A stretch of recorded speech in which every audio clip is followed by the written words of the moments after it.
Good morning. This is the Cowboy State Daily Morning Show with Jake. The new way Wyoming wakes up.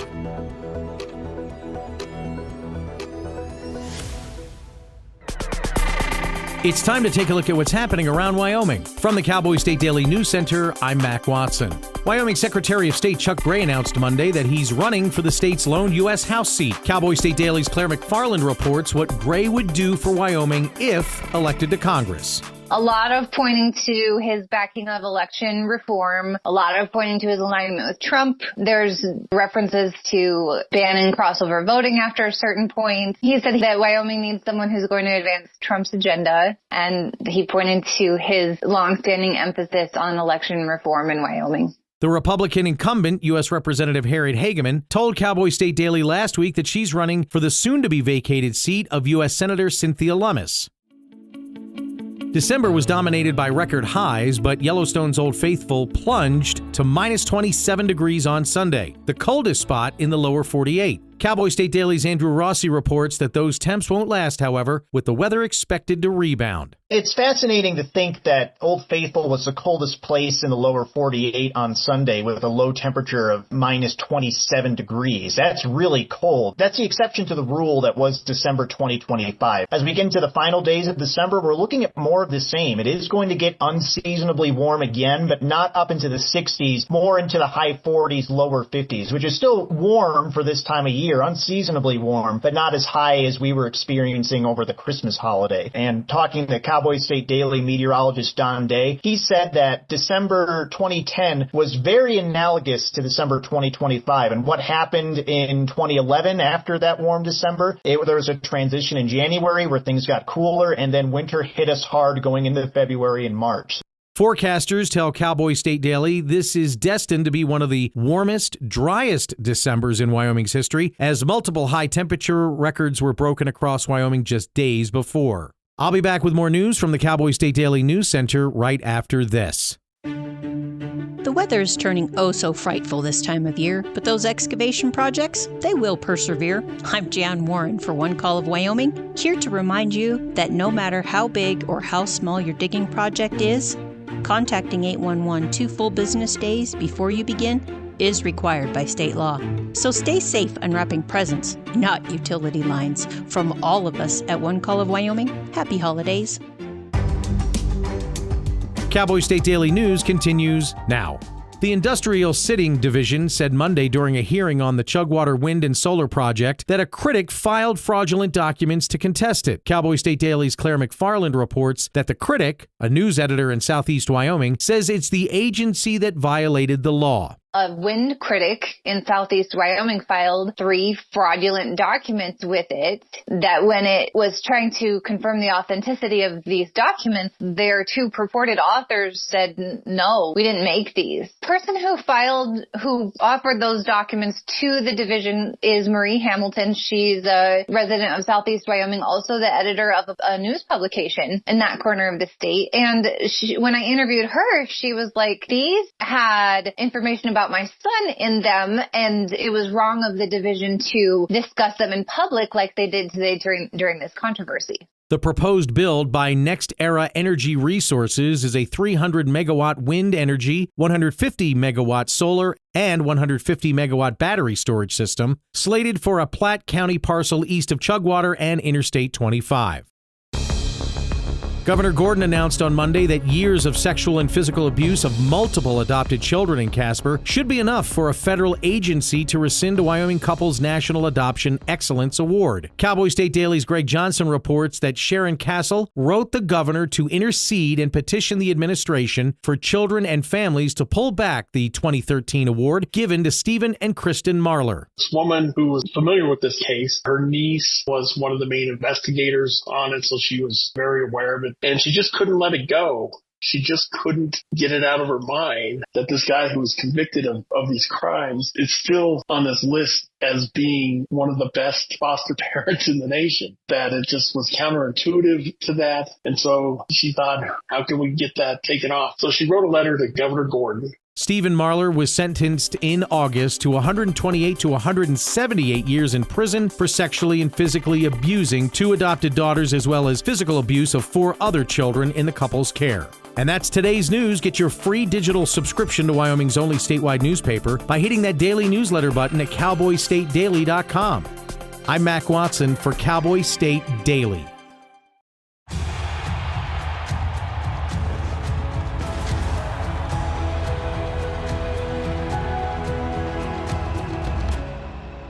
Breathe. Love what you do and you've already won, my parents used to say.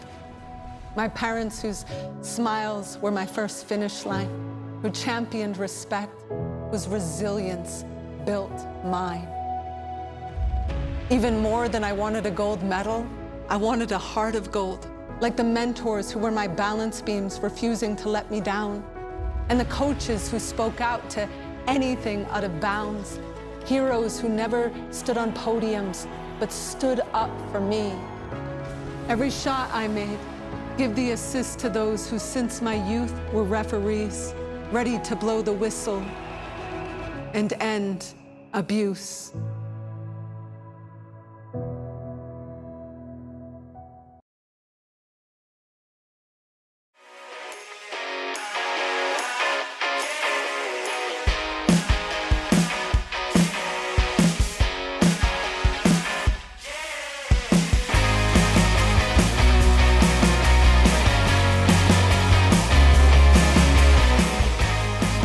Cowboy State Daily Show, Tuesday. That means Jen Coker's here. Let's get to Jen right now. Jen, I'm trying to find the quote, your blinky tree quote.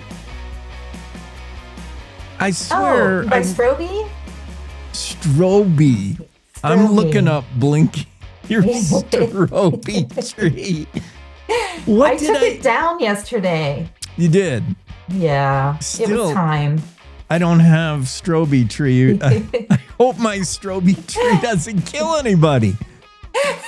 I have heard of no reports of, Yeah, so far so good. So, yeah, was it a good Christmas for you? What happened? Oh, I'm like the saddest person. I had the flu. Oh, it's bad this year. Yeah, so I had my first Christmas without my boyfriend who died. And then I got the flu, and I'm like, well, you know what? Maybe 2026 is going to be better. Yes, I was wondering as we get to year end, tomorrow officially last day of 25. I was wondering how many people are like, good riddance 25. I'm one of those. Embracing 26. You're one of those. Like, yeah. And I'm an eternal optimist, so I always look forward. Yeah. But yeah, this Christmas was just enduring. I endured it. And that makes me sound really sad. I'm not. I just was sick, and you just have to get through the rough patches. So it wasn't a jolly Christmas so much, but I did rest. I got lots of rest. That's good.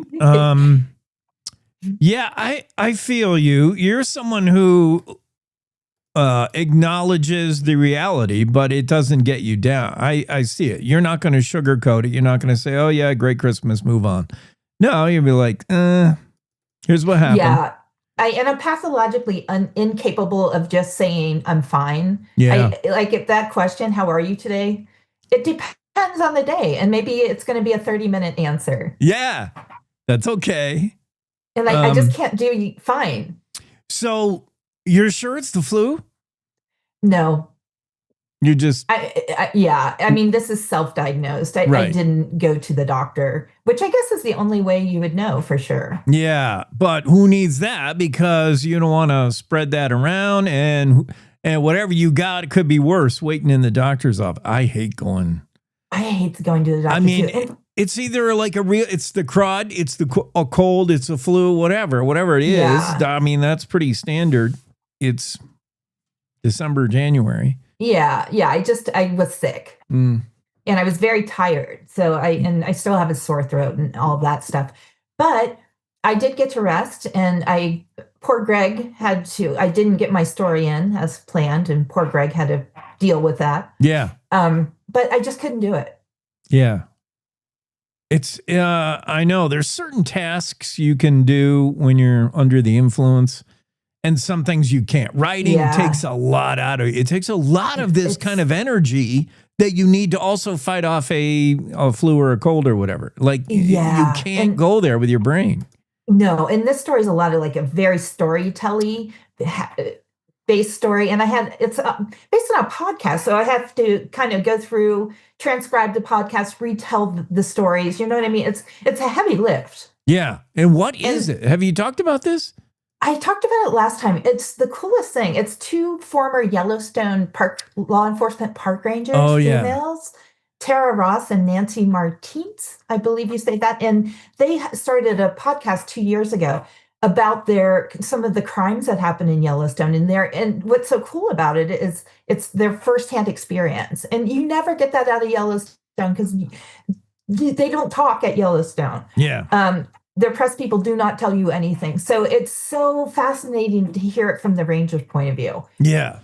And I was astounded. I mean, they have the same crime as cities, it's fascinating. Yeah. It's a huge area. What, 2.3 million acres? 3.3? What is it? Yeah. What is I think it's 2.2.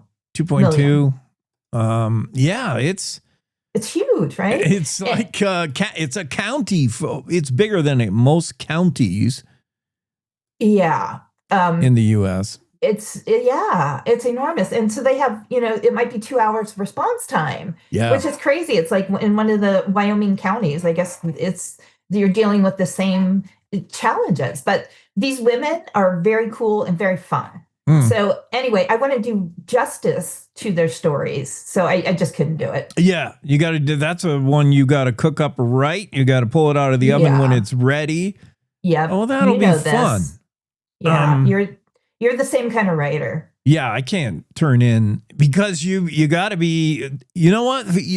Who are you writing for? You have to ask yourself that all the time. Exactly. I don't know if that's I don't know if writers or journalists have to learn that in like school, but I'm always conscious of that. And honestly, maybe that's the secret sauce for you, Jen, and me. The first person I write for is not necessarily the end reader, Joe Schmo and Matizzi. It's the story subject. It's who this story is for you. You are talking to me. You're opening up to me. This story's about you and your jam. I want to get it right by you. You're my first reader. Absolutely. And it has to read right for you. Absolutely. And a profile or feature, I'm the same way. It's like these people trusted me with their story. And I'm not going to flub it and put out a crappy product that nobody will want to read because it's so crappy. Yep. Then it's, will this get past the editor? Then I write for Greg. Will this read well for him? It's got to be good, And then finally I'm thinking of like the average person. What are they going to take away from it? Yeah. Yeah. Like, is this worth your time, reader? Yeah. And so, there's a multi-pronged consideration for sure. And I'm the last person that I care about when I'm writing, but you just can't do it sick. And sometimes it's really hard for me to disappoint people. That's like, I live in fear of disappointing people. So that is hard, but at the same time, you just have to throw in the towel. I just couldn't do it. Yeah. All right. And then I had the very depressing story of the little boy who was shot. That came in right before Christmas. Oh, yeah. I avoided talking about that yesterday because it takes a little bit of energy to get there. Yeah, I was sure this woman was just, having a day, having a moment, having a week. Like, I'm sick of sharing the kid with him, an ex. I'm going to take him for a little me time. I thought it was just kind of a timeout. She way darker than that. She's in a bad place. She's in a really bad place. Yeah, I saw this story coming in because a tipster had, the tipster had reached out to DCI anonymously and then also to me. So I had passed that on to law enforcement. So I knew that something was going to happen. I knew that they had eyes on her. And if she in New Mexico, I could not have predicted that ending in a million years. No. And it just undid me. Yeah, you hope for this famed maternal instinct where that would take precedent over the idea that I want this skewed false narrative that I want what's best for my son, and I can't imagine him going back to the dad, shared custody. I hate that for him. I hate that he has to travel how many hundred of miles every other weekend or whatever. You hate it so much that you want to spare an 11-month-old that part of his life, sparing him by killing him. Like, that is some false logic. That is a disturbed mind. And you would hope a maternal instinct would take precedent over that. Like, I don't think that's the best life for him, but at least it's a life.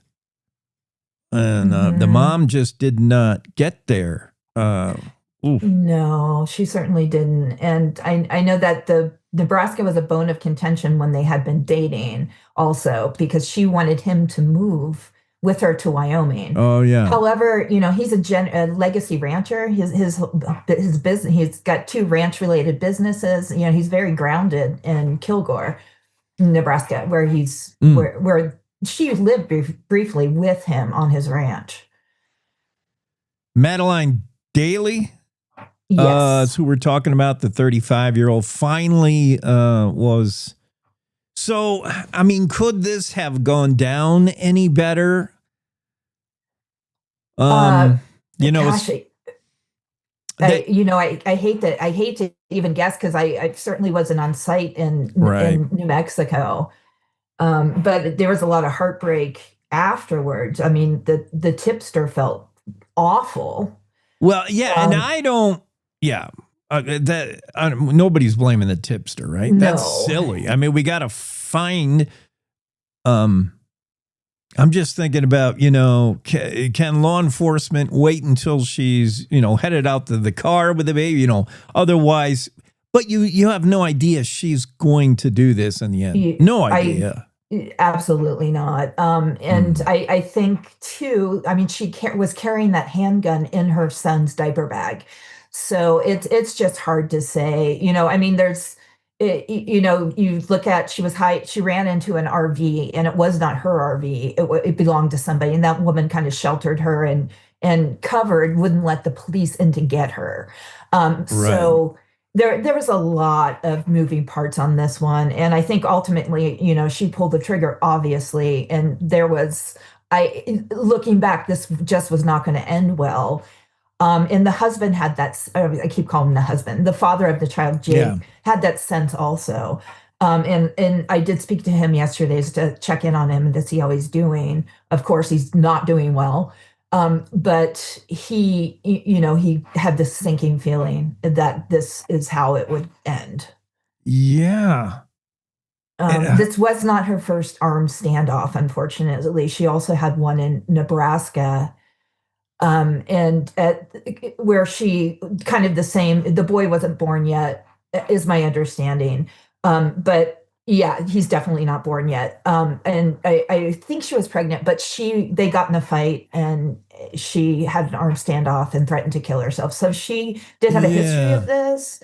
He knew this all too well, right? I mean, when you start dating somebody, and you don't see this at first, and then you have a child with this person, and then you're trying to see your son. So it was a real rocky situation from the go.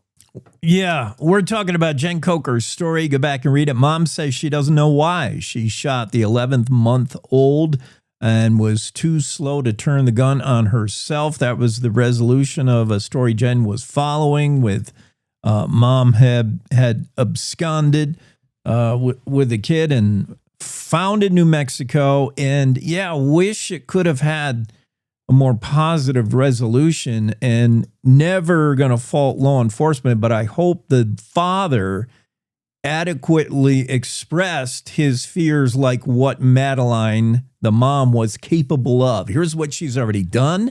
She does own a firearm or has been known to possess a firearm. Like, I really think she could and would. And, you know, and hopefully law enforcement took that seriously and not as hysterics of a dad that wanted a kid back. Like, yeah. Because another part, he feels very strongly if there had been an Amber Alert, this would have ended differently because she would have been likely intercepted. However, it did not meet the criteria for an Amber Alert, is my understanding, because there was no history of, what she did on her own prior to having a child is quite different than abuse of a child. So there were no allegations of any kind of abuse on her part toward the child. Right. So, yeah. No, like her intentions for the kid, given, life in a vacuum, were all good. She wasn't probably going to, abuse the kid. It was her way of dealing with conflict.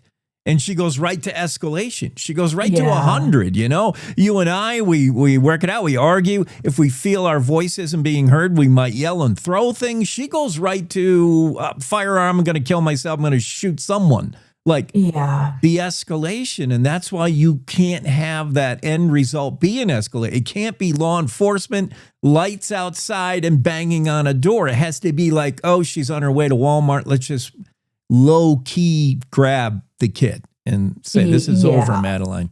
Yeah. Well, and they did. I mean, she had been, she was out of her home, or she was staying in a bunkhouse, but she had been out when they saw her and they tried to approach her. However, she ran into this RV. So, okay. Yeah. Yeah. So, and how do you can't go back and second guess any of this because nobody, it's ultimately her. And this was, unfortunately, the way she chose to end this escalation. But you're right. I mean, obviously she's mentally not sound. Yeah. And quarterbacking this after is not helpful. And it's really easy to say, well, you could have, should have done this. Exactly. You're writing this story and you're like, I would have never thought. I was in my head, I had drafted this story to be Dad gets his Christmas miracle. Mm-hmm. And I was absolutely, I'm rarely shocked in this business. I was absolutely shocked.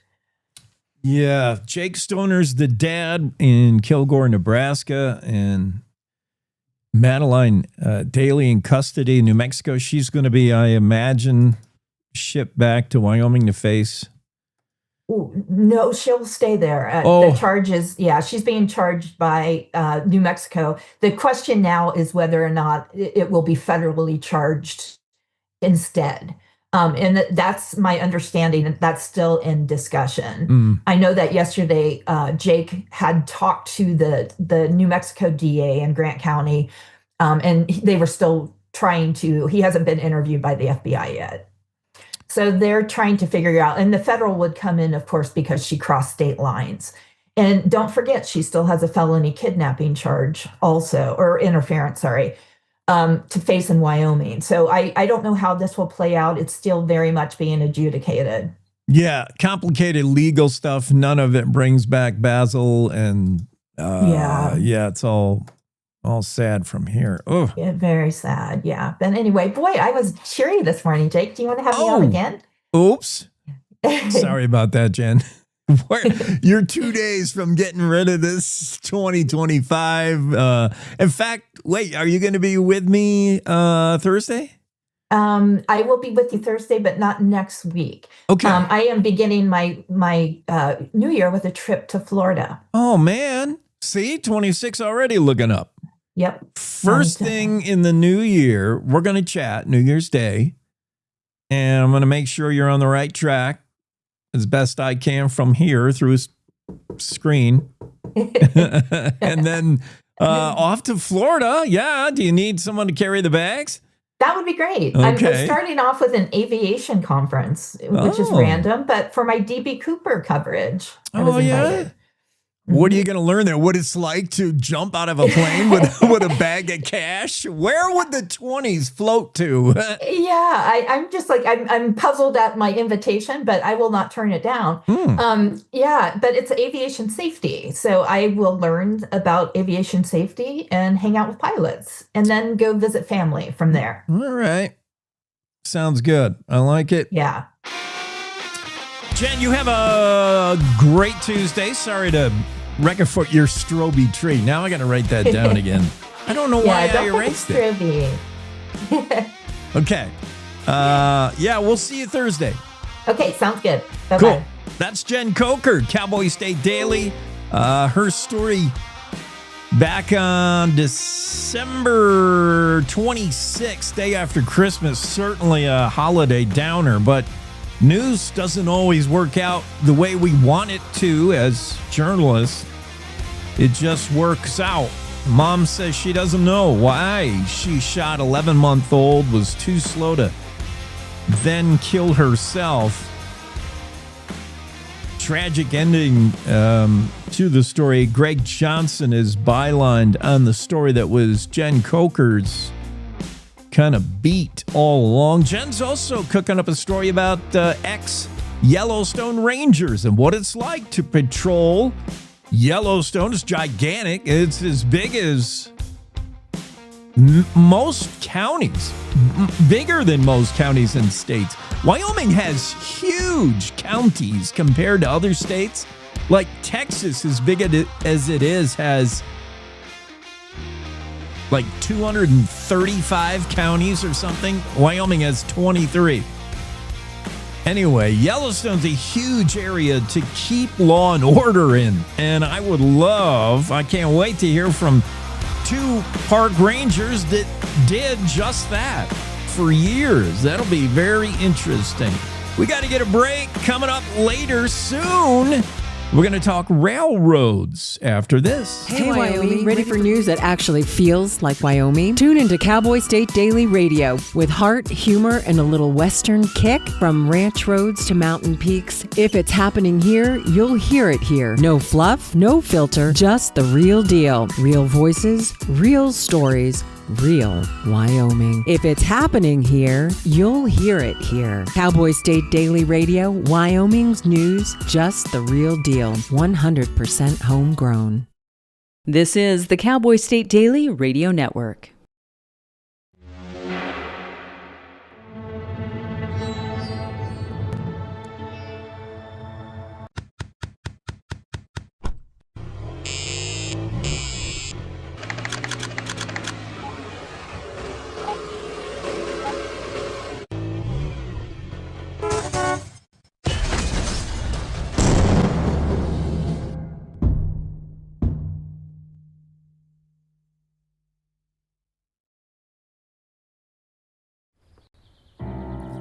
Hi.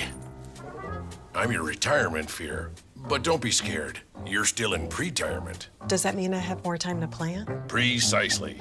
Here, this is pretirement.org. Retirement savings options? Potential tax breaks. Ooh. This isn't scary. I'm doing it. You got this. Visit thisispretirement.org for free resources to help you customize your action plan. So as a technical sergeant, E6. I served in Vietnam in 1969. I am a U.S. Army veteran. Have you ever helped a fellow veteran? Of course. Yes. Try to always be there for each other. I do my best reaching out to my brothers and sisters in arms. Have you ever asked for help yourself? It's always tough, right? I can't say that I have. I mean, if you don't have someone to kind of help you guide those thoughts, it can be really bad. Eventually, you just can't deal with it on your own. I guess it's a part of the military too, right? Service before self. It was drilled in, service before self. And you start to question, maybe people would be better off without me, When you realize that you're not alone, once you take that first step, there's so much support.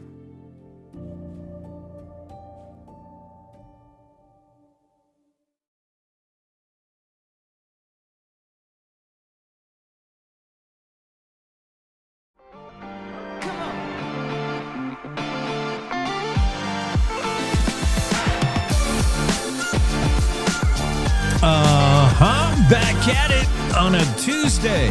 Cowboy State Daily Show with Jake. Great to have you along. I got to get a weather forecast to you in just a bit. We're going to talk about trains. Yes. All topics about trains. How do they derail? How do they come off the tracks? Is it the track's fault? The train's fault? Does wind actually have the power to blow a train off a track? I want to know all about that. We're going to talk about the safety of train crossings. There are hundreds of train crossings where train tracks cross a road, and how to make those train crossings safer. We went 5 years without a fatality, train versus vehicle, until just recently. What went wrong?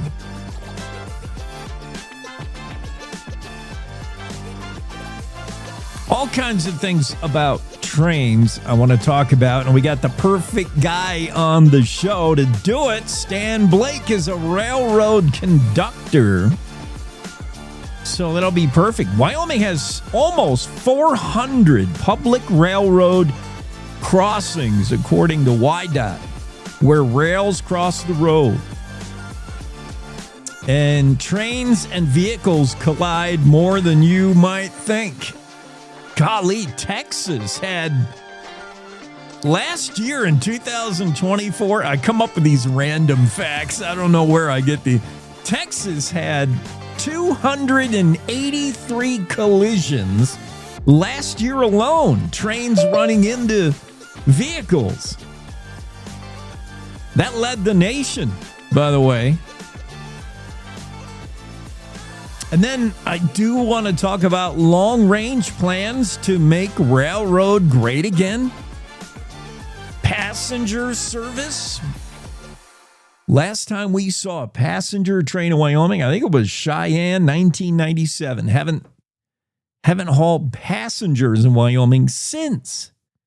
In fact, Wyoming, along with South Dakota, are the only two states that do not have passenger rail service. Why not? Wyoming's huge. And just get from one corner to another and be able to do that in a train without having to drive? That could be pretty neat. Could it ever happen? Why not? Passenger, they're discussing it, and we'll discuss it with Stan Blake shortly. First, weather forecast. What do you think? Why day weather forecast? Where's my... I put new music in because I was getting sick of my old music, and I might have gotten rid of my weather. Yeah, I'm not sure that's weathery. I did get rid of my normal weather. All right, this will be weather. Maybe. It's on a trial run. I'm testing it out. Casper, sunny, breezy today, 41 the high. Riverton, sunny, highs 36. Evanston, sunny with highs approaching 40. Green River, sunny, 38. Pinedale, sunshine, 36. Alpine, sunny and 30. Jackson, sunny, highs near 30. I thought we were going to be warmer than that, honestly. Plenty of sun in Thermopolis with highs around 40 degrees. Cody, you'll top out 43 with sunshine. 42 and sunny in Buffalo. Sheridan, mostly sunny with highs 43. Newcastle, sunshine 44. Gillette, sunny 45. With the usual wind gusts in G-Town. Torrington, mostly sunny 50. That'll work. Wheatland, upper 40s with sunshine. State Capital, 49, the high in Cheyenne with sunshine. Sunny and 43 in Laramie. Rawlins, sunshine, breezy, highs upper 30s. That's a pretty good day. We're still under the influence now of a massive high-pressure system. Don Day will talk about it when he comes on in the day weather forecast. But from what I understand, yeah, still getting the upper level ridge whatever that is. It's pushing all the low pressures out of Canada and Alaska, is pushing them east. So, yeah, when you say winter hasn't arrived in Wyoming, no, but it's arrived in other places. It's that upper ridge that's pushing winter out the way.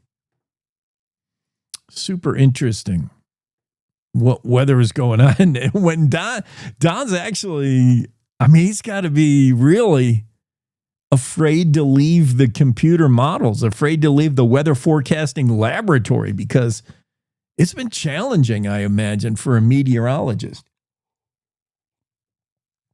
to figure out what's going on with weather. You know who else we have on the show today? Secretary of State Chuck Gray made the announcement yesterday. First thing we got to do is chastise the secretary. He did not announce to Cowboy State Daily first, nor did he come on this show and announce. He chose Fox News to break the news. Secretary. I thought we were tight like that.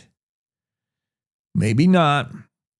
So we'll ask him why we weren't the first news outlet to hear, but he is gracious enough to come on a day after announcing, and we're going to ask him what are his intentions. I've seen the rhetoric. I saw his Facebook page. I see where he's going with it, and I like the fit. Honestly, Chuck Gray for House. The seat vacated, or soon to be vacated, by Congresswoman Harriet Hageman as she jumps to Senate. And we're seeing a lot of moving parts, a lot of dominoes happening. And still some questions as to who may also jump in these races. That'll be interesting. Chuck Gray will be on next hour. Alan Stuber will be on in the third hour. He'll talk about NIL. A day cannot go by without talking about name, image, likeness. What do we do? Letter to the editor, Cowboy State Daily, very interesting, kind of saying we shouldn't be playing that game, which is sort of what I'm saying. I don't want to play the game either. Everybody's just so quick to say, well, the game's here, and if you don't play the game, you lose, and you can't just stick your head in the sand. Everybody wants to just go there and say it's okay. I still want to be the lone voice to say it's not okay to pay college athletes. It's not okay.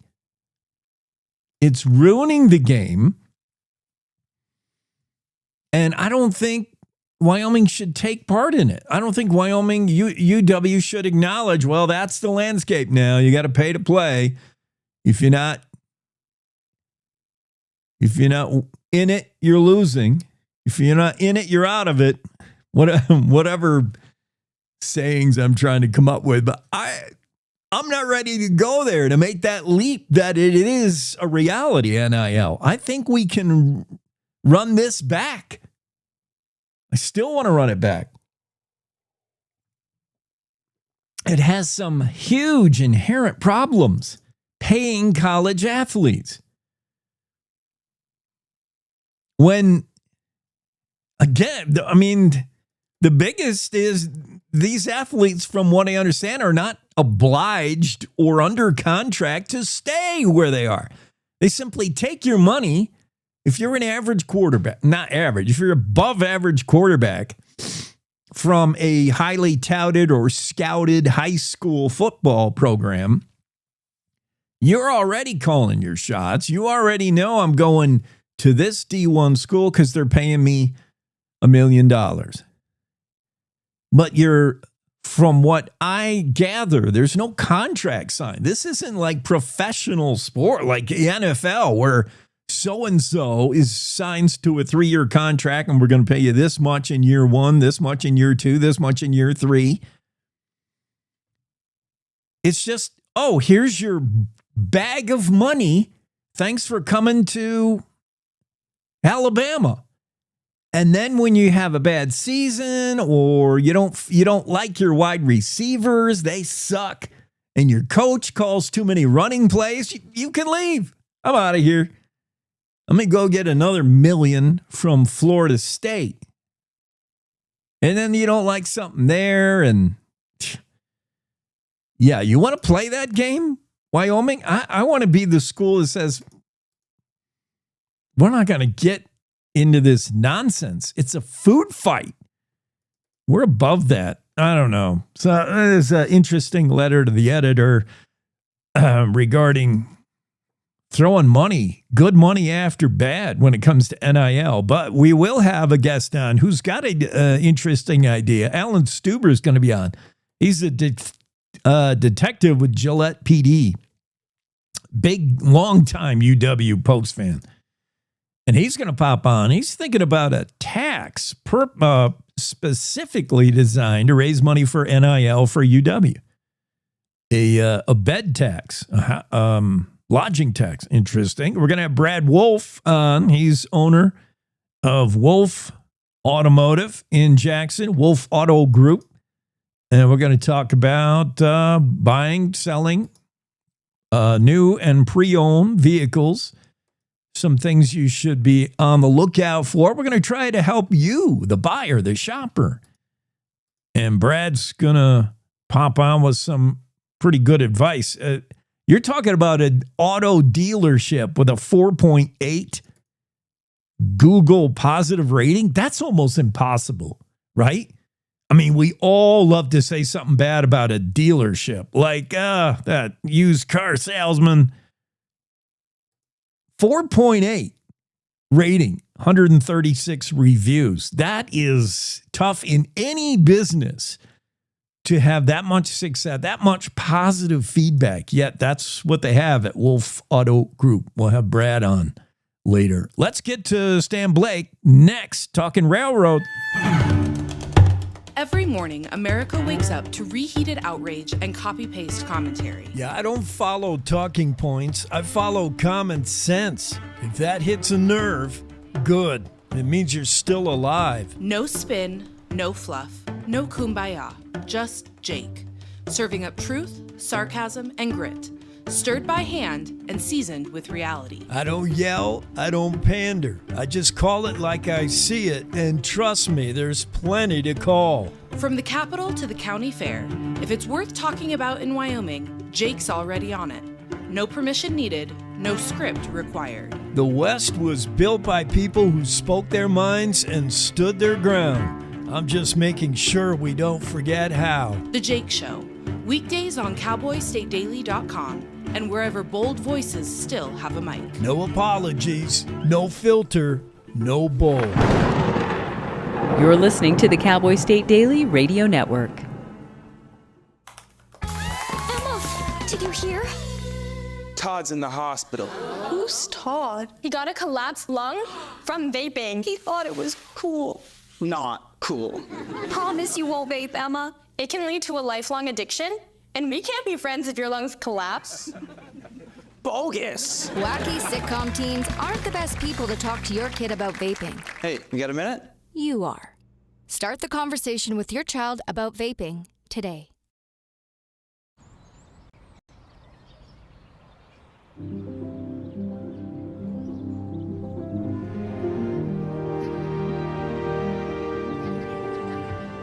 These walls and windows hold me tight. The warm embrace we all call home. My neighbors watch over one another. This little street is a land of liberty of its own, where I always have a place to go. I'm free to call this place my own.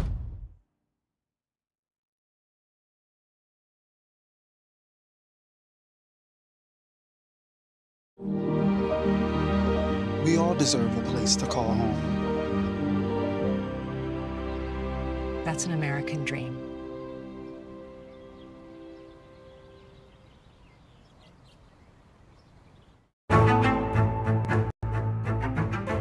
When the uniform comes off, the battle doesn't always end. Too many of our veterans are fighting silent wars, with trauma, with loss, with hopelessness.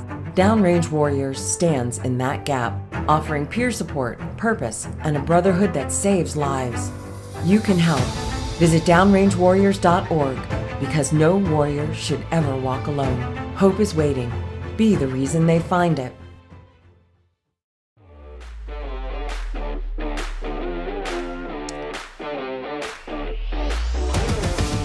Cowboy State Daily Show with Jake, and there he is. Stan Blake's with us.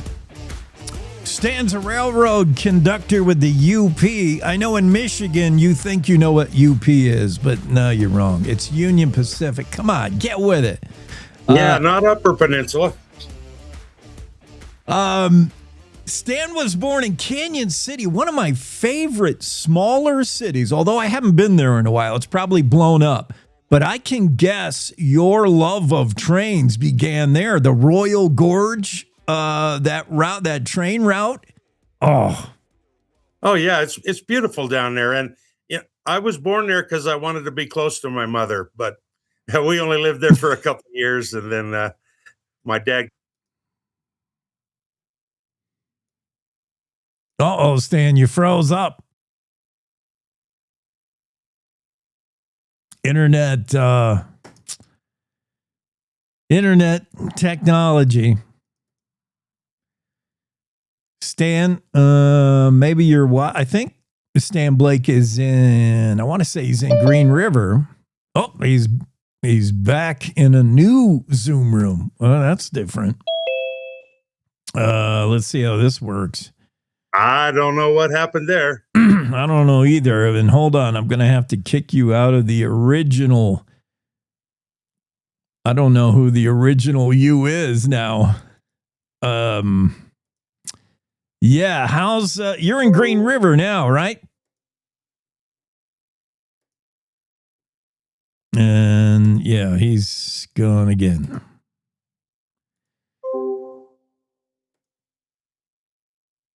Okay, Stan, try to reconnect. It could be Green River Wi-Fi. I don't want to throw Green River under the bus, but it could be. I'm pretty sure they've invented internet in Green River. I mean, they're on I-80. Yes, I know they have actually. I've been in Green River to do basketball games, go Wolves.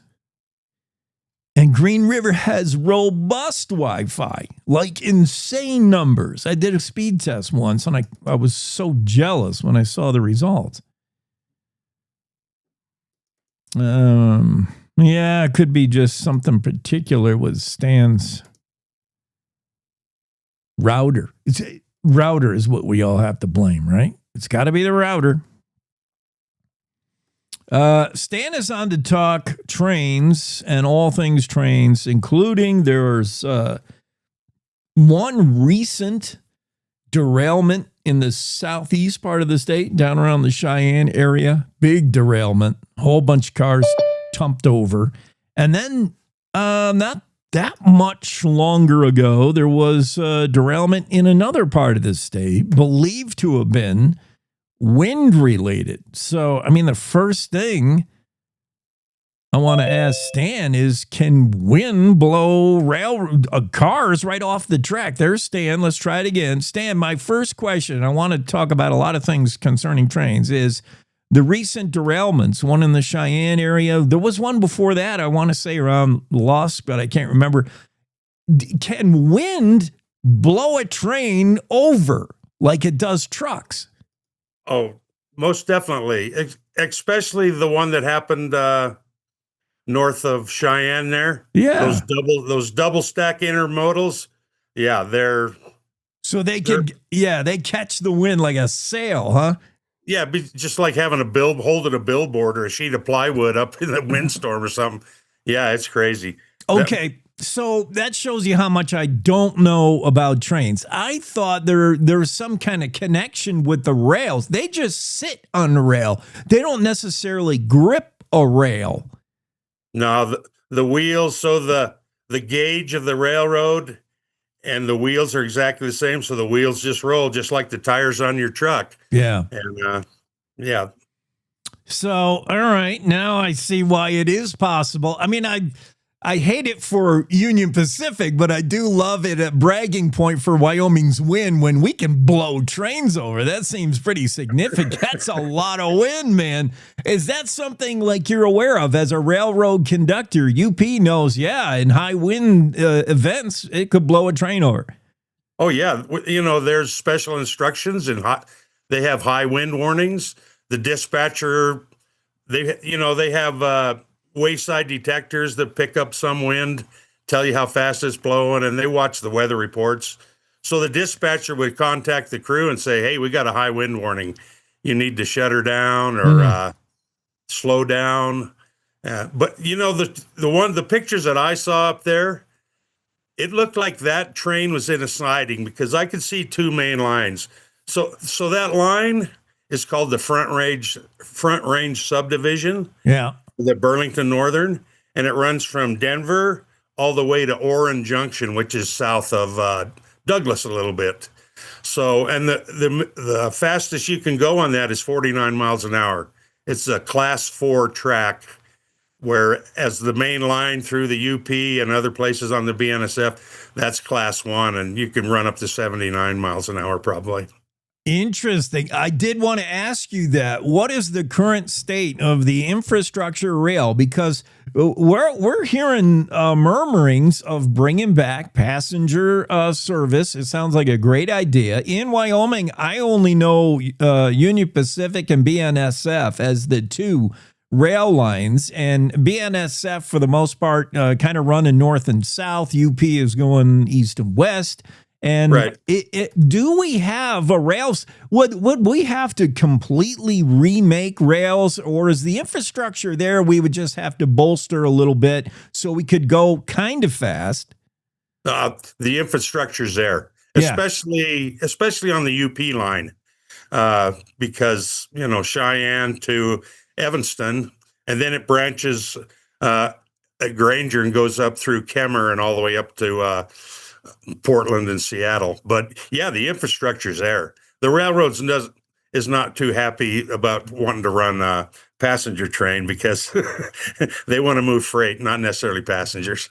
Okay, now let me ask you, is freight being moved? Well, we hear a lot about, you're never going to replace the trucking industry. Trucks get your stuff everywhere. Trucks, to me, are sort of the last mile delivery. Yeah, trucks can get to little towns that aren't on a rail line, but are we moving freight on our rails? Oh, yeah, we're moving, especially here in Southwest Wyoming. We are moving so much trona out of the mines. Yeah. It goes everywhere. But yeah, there's the infrastructure is there. We are moving freight. I'm just concerned about the railroads always want to have less inspections of the track. They want to cut crews, to save money. I get that. But is it good for the cities in Wyoming that the rail's not being inspected as much as it should be? And so, yeah, the infrastructure's there. And we move a lot of freight, especially I live like 5 blocks from the railroad here, and there's trains rolling up and down the UP lines all the time. Right. Yeah, because I have never lived anywhere in Wyoming where I'm near rail, and whenever I'm near a train, they seem to be the only reason to have a railroad is to have a place for graffiti artists to do their thing. I've never seen a train but then once in a while I will stay into town, and man, I hear that whistle blow, at 3 a.m. I'm like, oh yeah, they're going somewhere. Oh yeah, I'm a graffiti guru. If I see a picture, I'm retired now from the UP, but when I see a good looking some artwork, I'll stop and take some pictures of it. And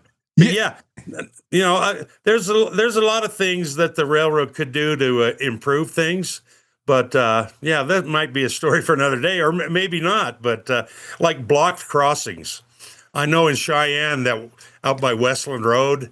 I was in Cheyenne a month or so ago. There was a train parked on that one crossing for like 2 or 3 hours.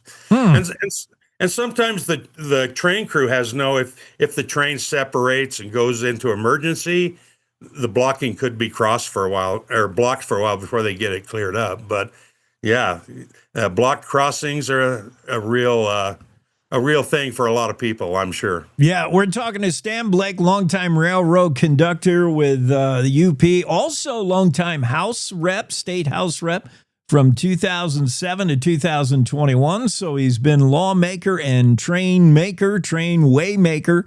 I want to talk about the ideas of bringing back passenger, but also let's first concerning safety at crossings.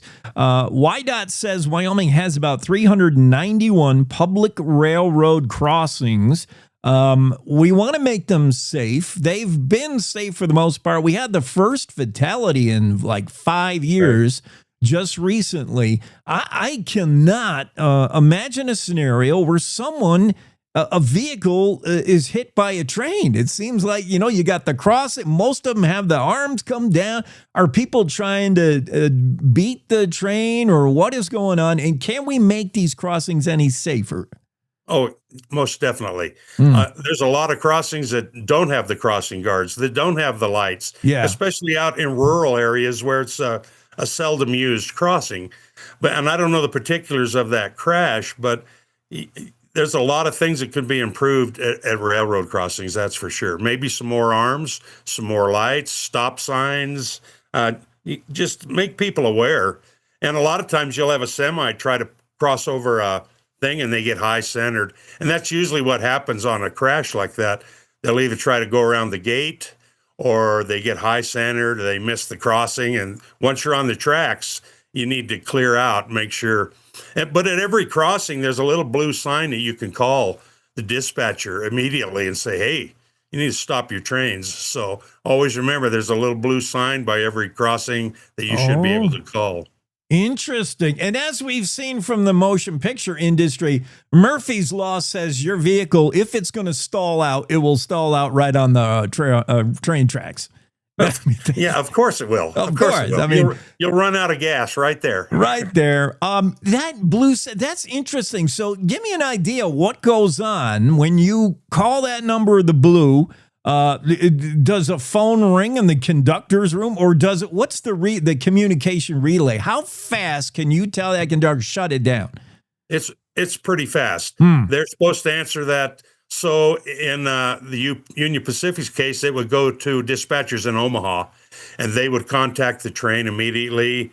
It has the number you call, and it has the crossing that you're at. Yeah. And then the dispatcher would call the train crew and say, hey, you need to shut it down. We got a stalled vehicle at such and such mile marker. And BNSF would be from Fort Worth, I believe, Texas. Very interesting. I'm just so fascinated with train. Okay, so with passenger travel, and I don't know, Stan, you tell me whether UP, BNSF, what is the appetite for passenger? Does it conflict with freight? And what is the role of would it be Amtrak? I mean, how would you use rail to move people? Whose call would that be? Well, the railroads, I would say, I'm not speaking for them, but they probably don't want passenger service. And it would be Amtrak. During my 31 years here in Green River, every 3 or 4 years, we would get Amtrak would come through because the Moffat Tunnel down in Colorado had to have some work done. So you couldn't go down through the Royal Gorge area, Moffat Tunnel. They had to reroute them through Wyoming. That's the only way you're going to get across. So, yeah, we would get them every once in a while. But it seems like, they don't want the hassle of dealing with another train that's not theirs. Yeah, I get that. Well, I'm all for it. Yeah. When I was a kid, we used to hop on. I was raised in Evanston. Yeah.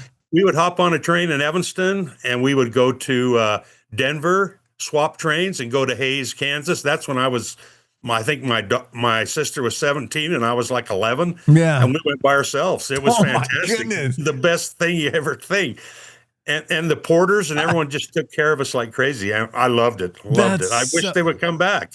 The former life of a hobo, Stan Blake, hopping the rails, Evanston. That's crazy. No, we actually had tickets. Okay, all right. You weren't running away. Okay. That is so cool. I wish it would come back too. I mean, YDOT is currently in a statewide rail plan. Are you involved in that at all? Would you like to be? What's going on with that? Do you know? I would love to be, and I am going to make comments on that. There's some things that things that could be improved. I wish YDOT had their own state inspector, because The railroad's going to see some things, and a state inspector that is unbiased could look at something with a whole new set of eyes. That's for sure. Above all, if we're going to do rail, we got to do it safely. Inspection seems number one. Stan Blake, we got to have you on again, for sure. Anytime. All right, buddy. You have a great New Year's. Hey, you too. Thank you, sir. All right, Stan Blake. Choo, choo, choo. Talking choo-choo railroad. It's time for news. We got to do that now. It's time to take a look at what's happening around Wyoming. From the Cowboy State Daily News Center, I'm Mac Watson. With prices for silver hitting record highs as the year closes out, some in Wyoming are selling their silver. Cowboy State Daily's Renee Jean reports that silver's value is more than just making coins. For the last 5 years now, demand for silver has been greater than supply, so we've got a shortage. China just announced they're going to put export restrictions on silver. Silver is needed for a lot of things. And one of the things they do with silver now is they make these RFID chips that are replacing barcodes. Okay, barcodes were great for tracking inventory, tracking prices in a computer system, but an RFID can do that, and it can be your theft prevention. As of Monday morning, silver hit an all-time high of $82.67 a troy ounce in early morning trading, triple what the precious metal was worth just a year ago. The Wyoming Department of Transportation is updating its statewide rail plan. Cowboy State Daily's David Madison reports that the agency is considering the potential for a return of passenger rail to some parts of Wyoming. The younger generations don't have the patience, and they're really calling for more rail service. And so that's an increasing constituency. The new generation of professionals commuting up and down the Rocky Mountain front in Colorado, which kind of extends into Cheyenne. Folks commute out of Cheyenne down to Colorado. So maybe one day they'll be, instead of getting in their car, they'll be able to go to a passenger pickup spot. WYDOT has launched an online public meeting for the plan update, open for feedback through January 31st at WyomingStateWideRailPlan.com. I'll be back with more news from the Cowboy State Daily News Center right after this. The weather's turning oh so frightful this time of year, but those excavation projects, they will persevere. I'm Jan Warren for One Call of Wyoming, here to remind you that no matter how big or how small your digging project is, contacting 811 2 full business days before you begin is required by state law. So stay safe unwrapping presents, not utility lines. From all of us at One Call of Wyoming, happy holidays. Cowboy State Daily News continues now.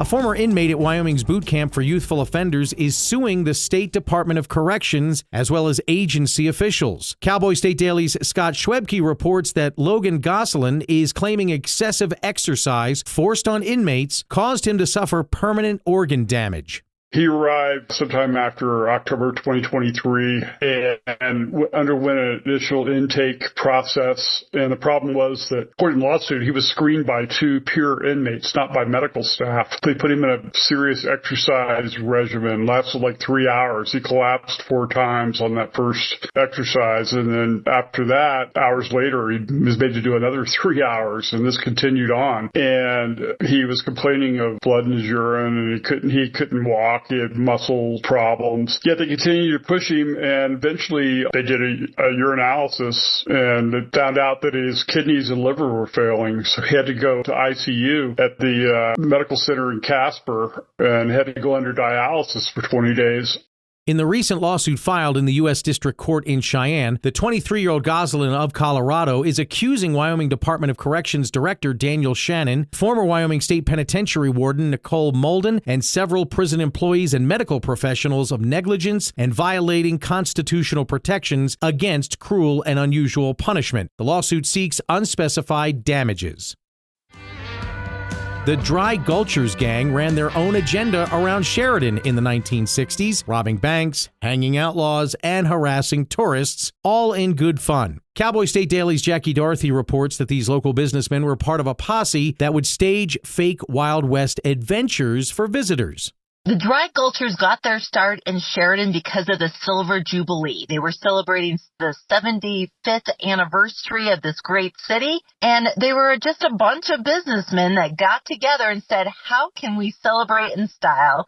And so they brought the Wild West back.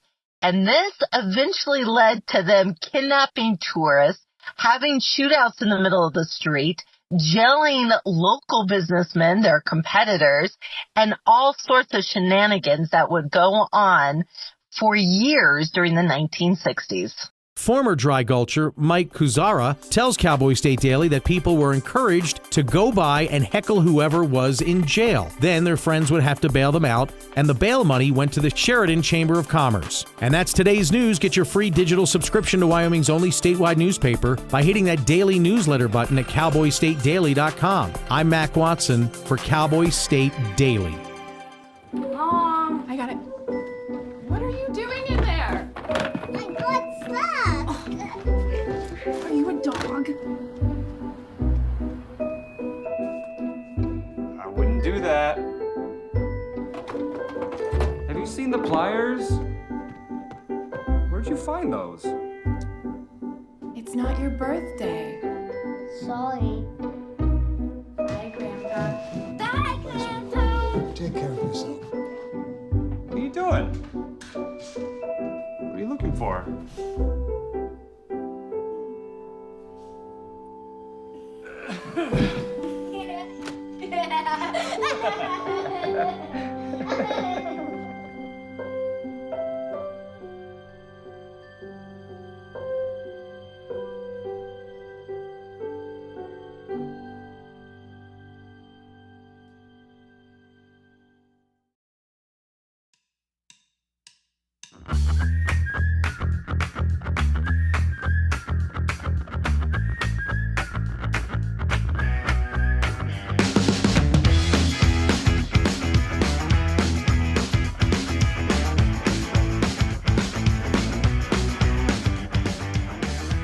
Yeah, I got new music beds, and most of them are upbeat. It's kind of like a cup of coffee for me. It's helped to kick me in gear.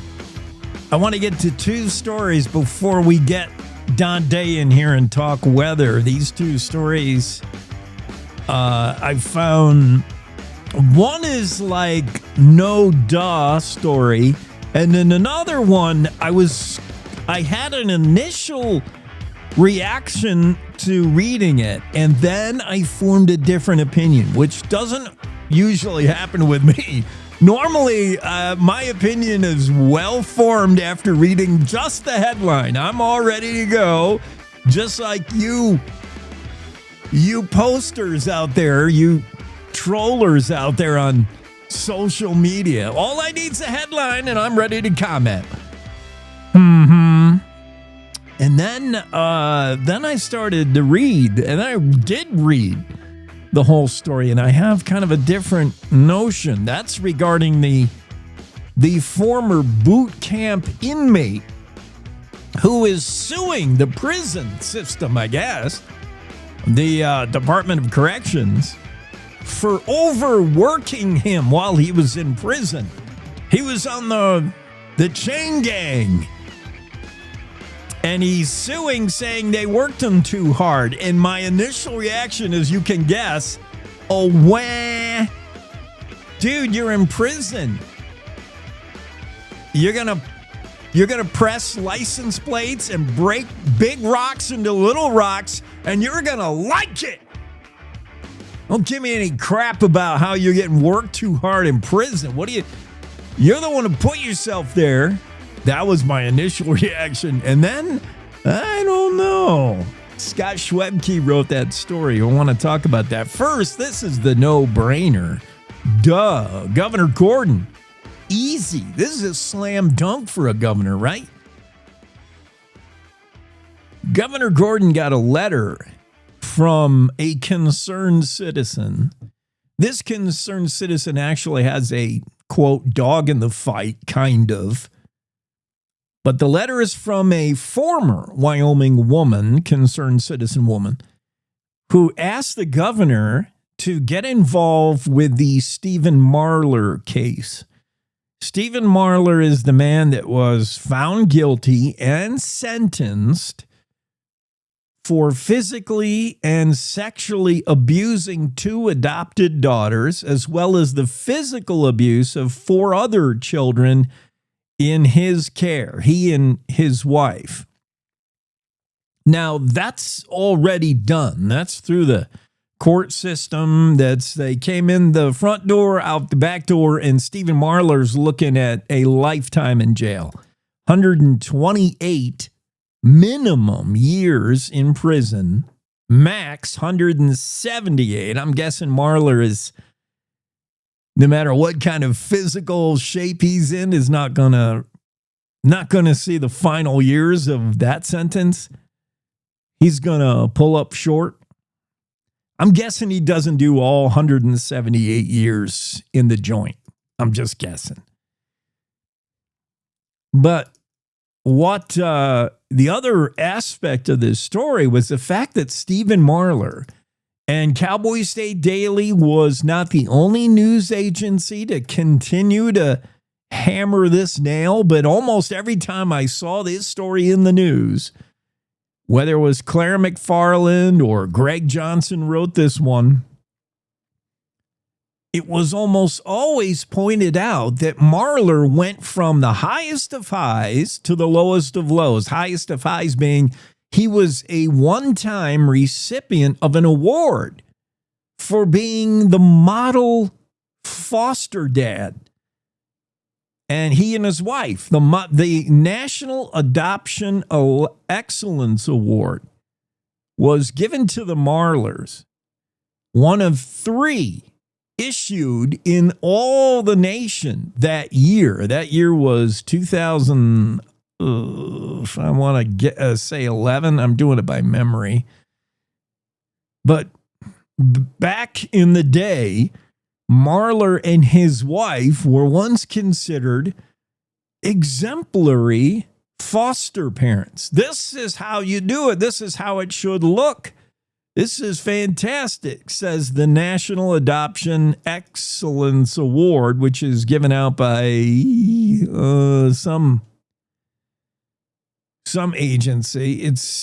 That's an award given by, I'll look it up, the Children's Bureau National Adoption Election Excellence Award.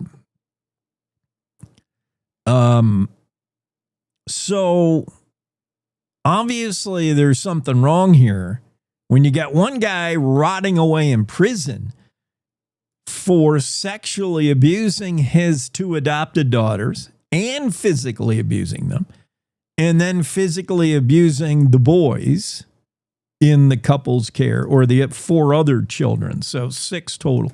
Yeah. Which is it? Is this the greatest foster dad of the year? 2013, the award was given, by the way, to Stephen and Kristen Marler. Now, mistakes can happen. I'm not getting into, is this likened to tearing down Confederate statues? Like, is this where we're going? Are we going to reach back in time and say, oh, now that we're better, more informed and better aware, let's tear down the statue of General E. Lee or one of these deals? I'm not saying that, but this is obvious. A mistake was made, and mistakes can happen because to the outside world, appearances were Stephen and Kristen Marler were model foster parents. It was working, foster care. You're talking about kids that have no mom and dad, no place to go, and then foster parents take them in, and when it works right, it's great. Success story, and we should acknowledge the foster parents that are doing it right with awards. But we should also acknowledge when mistakes were made, and we pinned a medal on Stephen and Kristen, and that award is now sitting in prison for 178 years, sentenced back in August. So that does, the math is not mathing here, and Governor Gordon has got involved, acting on a letter from a former Wyoming woman who just couldn't stomach it anymore. I believe this woman's daughter was in on the investigation, I want to say. Sharon Castle is the one who wrote the governor about it and said, no, her niece was one of the primary investigators on the Marler's case. So Castle, Sharon has some real inside knowledge, and she has inside scoops as to what Stephen and Kristen did in the home to these kids, and she's disgusted by it, if I could speak for her. In fact, she said it's disturbing and haunting what she learned about the abuse, and she said it's just not right. I felt I had to put myself out there, and we need to correct this. So she went right to the top being Governor Gordon. And she wrote the governor, and the governor, I think, has agreed. He fired off a letter to the agency that gives out this award, National Adoption Excellence Award. And Governor Gordon's letter was, well, I could paraphrase it or actually read what Gordon said. But Gordon wrote that it's now appropriate to retroactively revoke the award. Yes, I agree. In light of, he said, while the Marlers were praised as examples of the best adoptive parents in the nation before the abuse was discovered, it's now appropriate to revoke that, to run that back. Gordon said, quote, the events and conviction are inconsistent with the principles and standards upon which the Children's Bureau's National Adoption Excellence Award is founded, he wrote in a December 15th letter to that agency's Region 8 manager. That happens to be Marilyn Kennerson. She's in Denver. No word on Kennerson. She did not respond to Cowboy State Daily in time for this story. But I think the only course of action here for Kennerson and her outfit is to, yes, retroactively say our bad, mistakes can be made. And look, Stephen and Kristen Marler duped the world. What went on outside the home certainly looked like a great foster situation. What went on inside the home, we learned not so much. And it's okay to say, hey, from our view at the time, it looked good. Now we know more. Now, award-winning foster dad is sitting in prison, and we got to make this right. And I can imagine in a day or two, I hope, we hear different news from Cowboy State Daily's Greg Johnson or Claire McFarland. I hope. Former boot camp inmate sues, claiming permanent damage from excessive exercise. This was an inmate who was in the boot camp program. There's a program with the Department of Corrections whereby you can serve, I believe, less time, certainly time not in Rawlins. I think, there's the state pen, which is not a great place to be whiling away your time, unless you're Stephen Marler. It's the perfect place. And then there's like the sort of lighter sentence. You can get into this Wyoming's Youthful Offender Transition Program, YOTP. And it's kind of, it's, I think, similar to that Riverton-based Honor Farm. It's kind of like that, only instead of doing time in a cage and doing time in prison, you can do time in prison, but it's sort of like this boot camp where you're required to do a lot of fitness stuff.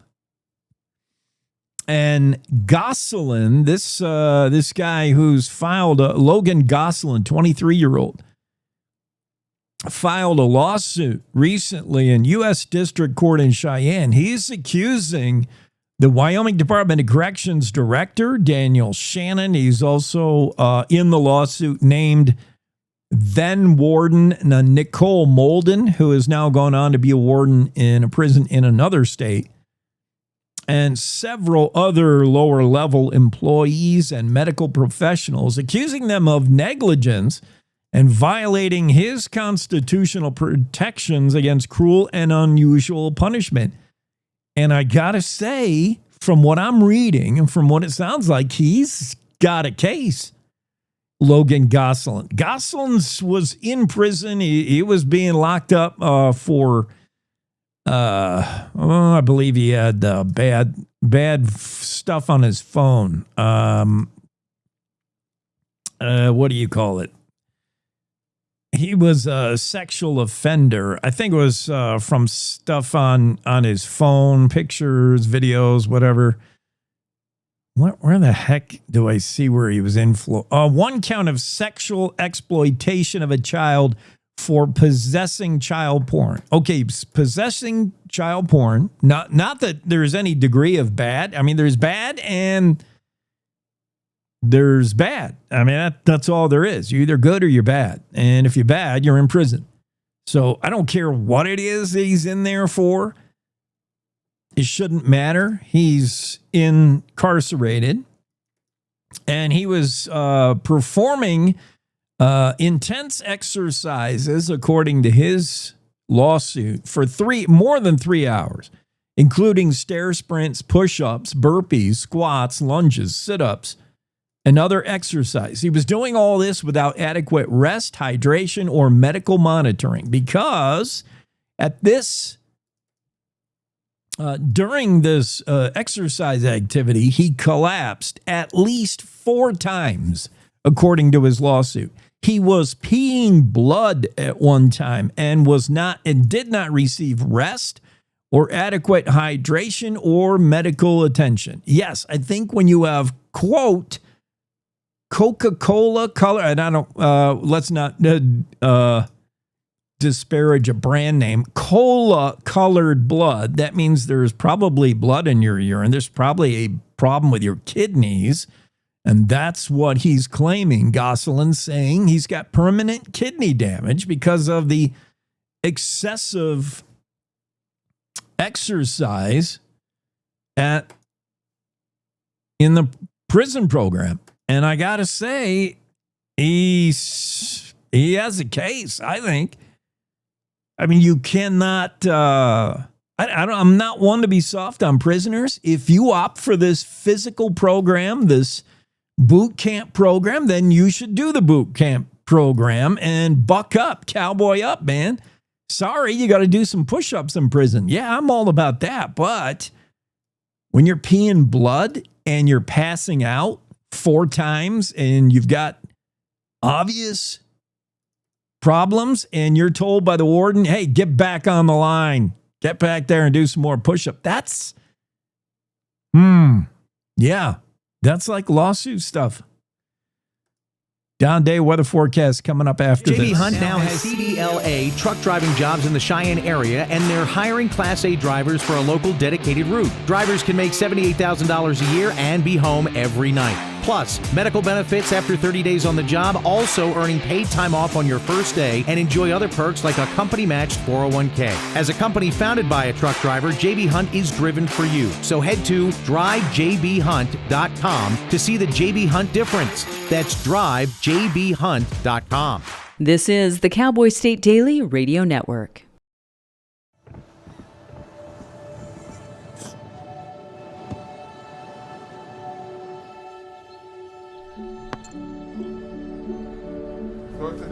I don't remember how it started.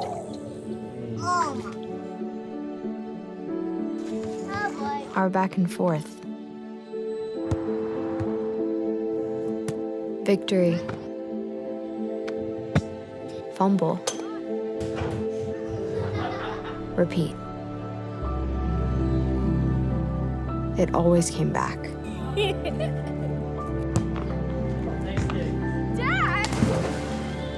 Okay, here we go, throw it! Yeah. You probably don't remember what you told me. That was perfect. But I heard every word. Nice.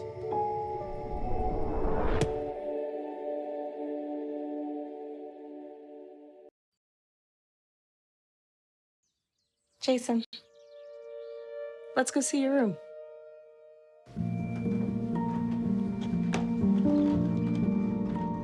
What do you think? We kept it a little spare, so you can decorate it how you like.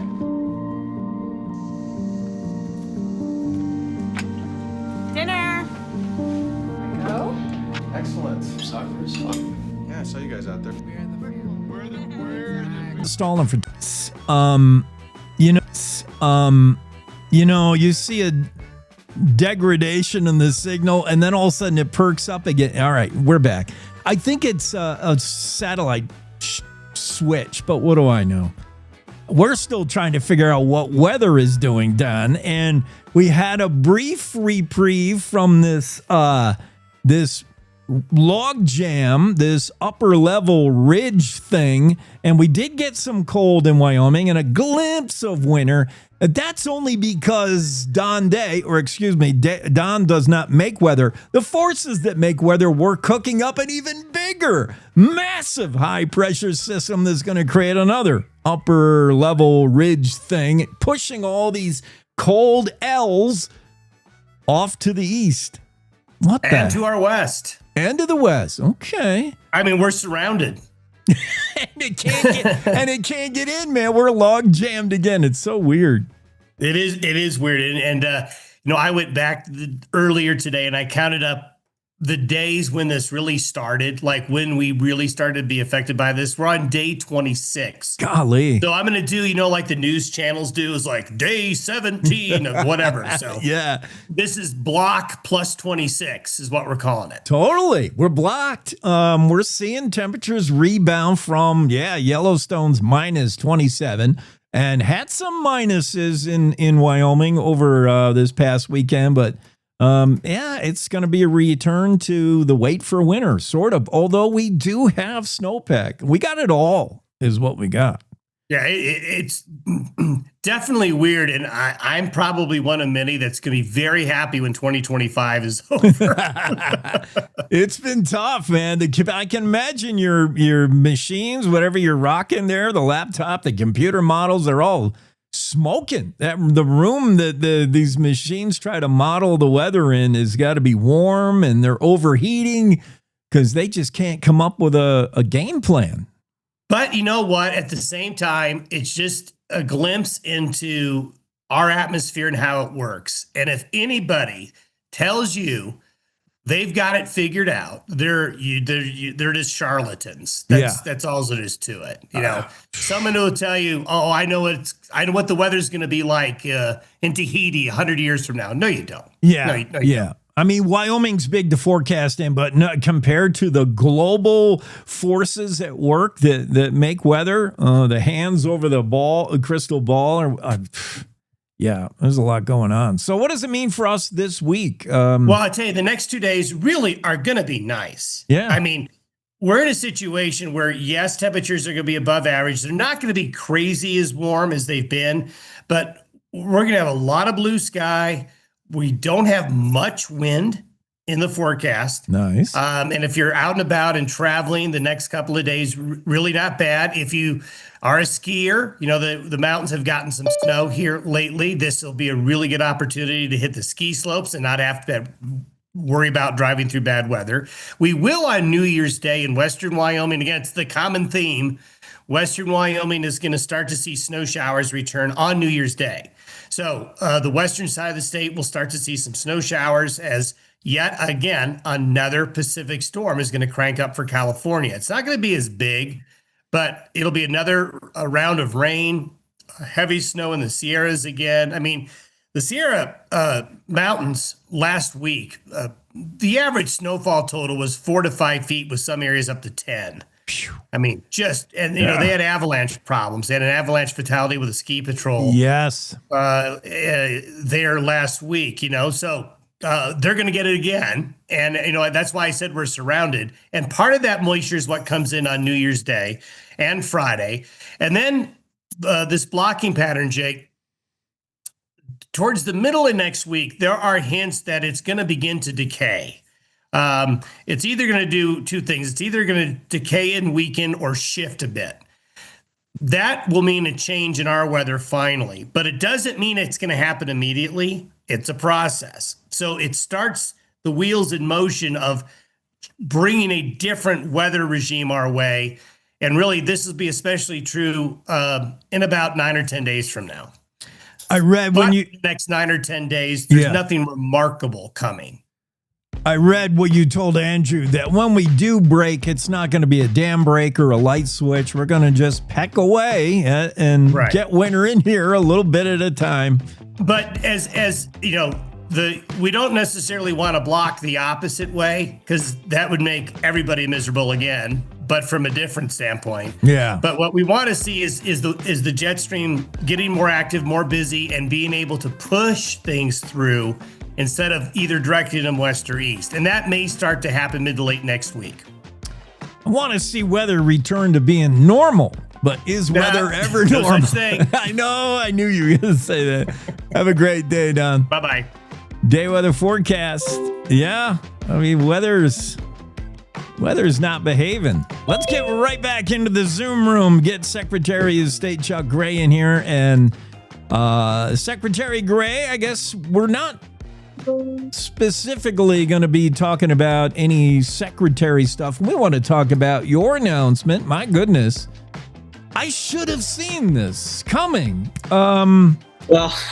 Because I was so focused on a potential that you may want to run for governor, especially with the clashes with the governor. But I think you just clash with anything that's liberal, woke, nonsense. And I love you better as a lawmaker. Personally, I like this run for House. Yeah. Well, thanks, Jake. Absolutely. Yes. Our clashes with the governor have been about policy. That's what it's been about. I mean, the media has always tried to make it about posturing or tried to insert motive about it. And the motive is very simple, which is that we're against the liberal policies of this Governor Mark Gordon that are totally inconsistent with the values of the people of Wyoming, inconsistent with President Trump's policies that received the largest margin in the nation, 3 presidential elections in a row. That's what President Trump received in Wyoming. Now, when we received this announcement from Senator Lummis about a week ago, I really went into prayer mode, sought out wise counsel, talked to Wyomingites from across the state.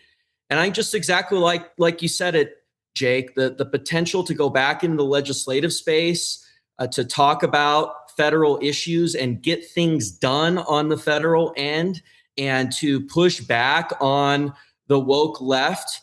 I just really discerned that this was the right way to go in this 26 cycle and making a difference. And one of the big things I want to do, Jake, is push back on woke wind. And how do we push back on woke wind, as we've been doing in the secretary's role on the State Board of Land Commissioners? Well, we've got to get rid of these federal subsidies for woke wind. Now, President Trump has done a lot of great work, and Speaker Johnson, in getting rid of a lot of them in the one big beautiful bill. But in reconciliation over in the Senate, some of them came out of the bill. Some of the repealers of those subsidies came out of the bill. So those ones remain, plus some of them are phased in the repeal. So a big part of this is, and that's just one of the many issues, and we'll talk about more of them as we go on, but I just really discerned that this was the right role. Pushing back on woke wind, I saw that is going to be definitely a platform for you, the House. Also, the continuation of making sure elections are done the right way. Exactly. There is a role for the federal government in elections. It's in the Constitution. You look at the NVRA, HAVA, both bills that passed in the 90s and the 2000s. And one of the big things that we've been working on is the SAVE Act. The SAVE Act, Jake. This has passed 2 years in a row in the U.S. Congress, but has been held up in the Senate. And we really want to push the Senate for a vote on this. There's a lot of things that, as a member of the House, that I want to do to have that get done. And proof of citizenship for registering to vote, of course, we got that done in Wyoming. That was our number one priority of our election integrity reform package. And the media has always oscillated between, hey, 1 minute they'll attack me and say, well, this guy is just trying, he's got a plot to change elections and he's enormously effective. And then the next day they'll come back and they'll say, well, we're ineffective. Like, those two things conflict with each other, those two narratives from the media and the radical left, but they never seem to be able to pick which one they're going to go with. Now, we have been enormously effective in getting through these common sense election integrity reforms that the people of Wyoming want, that have over 90% support in Wyoming. One of those is proof of citizenship for registering to vote. The SAVE Act gets that done at the federal level in every single state. So we don't have these blue states, these left-wing states that are sending out ballots to every single person that has ever been on the rolls. There's no evidence that they actually still live in the state. In fact, the state has evidence that they no longer live in the state. They did not do proper citizenship checks. They don't do voter ID. So we have to have that proof of citizenship for registering to vote requirement nationwide. And that's what the SAVE Act does. And we have to bring it through the Congress. We're talking to Chuck Gray. One more thing on election integrity, which you have done as Secretary of State in Wyoming. But in D.C., you'll have an amplified voice for that. And particularly, I'm assuming you'll be able to make sure that foreign entities don't influence our elections with their money, with social media crap. That's a fight you'll be able to make from D.C. Well, and we've talked about, Jake, this woke clown show, Mamdani, over there in New York City, how there is evidence that he took foreign funds. It is very disturbing. It is happening. Federal law is very vague on that issue. There are a series of Federal Election Commission rulings from the early 2000s and 90s that have not been helpful to that effect. And what it's allowing is local entities, for example, mayoral elections, local state elections, that loophole that the FEC put in place is causing this injection of foreign funding also on ballot referendums. That is a loophole we closed in Wyoming state law, but other states, other localities still have that loophole in place because the federal law has not been fixed. So we need to fix the federal law. We need to get the FEC to look at those rulings from the 90s and early 2000s. Of course, now we have an FEC that is been appointed by a new set of leadership over in the Congress and President Trump. And so we need to fix that issue. We've got to root out and stop that foreign funding of elections. It's basic. Let's talk about endorsements for a second. President Trump endorsed your run for Secretary of State. I would assume we may see similar now for the House run. You, in turn, you say, look, I stand with President Trump. MAGA, America first, all that stuff, that's me. Absolutely. And you look at my record, I don't just talk the talk, I walk the walk. In 2023, when the radical leftists went after President Trump and removed him from the ballot in Colorado and Maine and tried to do it in New Hampshire, I did not flinch. I stepped up and pushed back on the radical left. And we formed a coalition of other secretaries of state to push back on the radical left. And a lot of insiders at that point were abandoning the president, were abandoning Make America Great Again. And we can't forget that, because it's easy now looking in 2025 and 2026 to say, well, it was always going to happen this way. But it's because the president never backed down.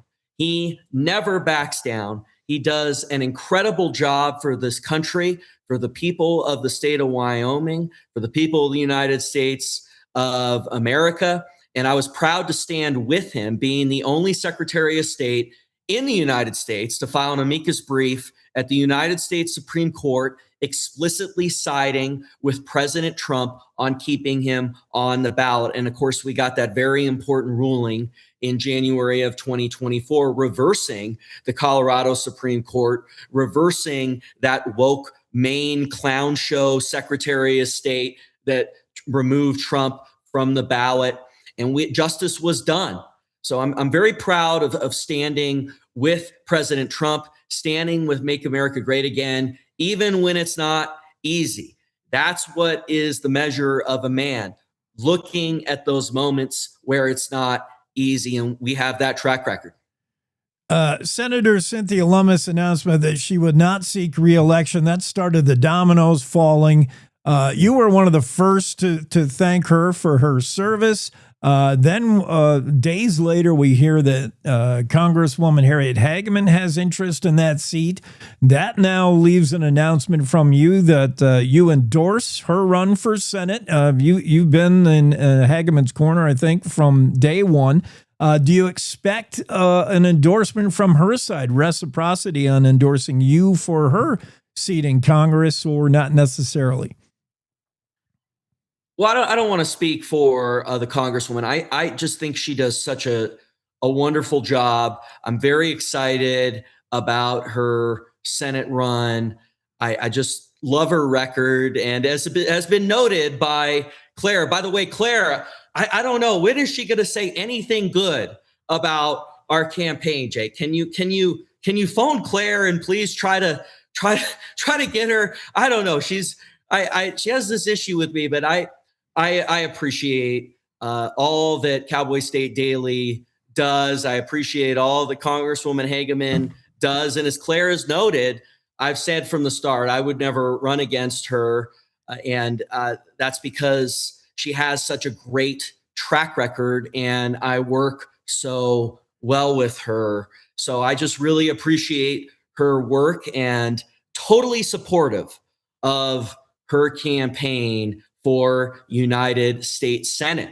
And I look forward to bringing this home. The people of Wyoming support of the people of Wyoming so that we can bring this campaign home, and working with her in the United States Congress. But we're going to have those conversations with the people of Wyoming. We're going to go out and do the town halls. We're going to do the work. We always do.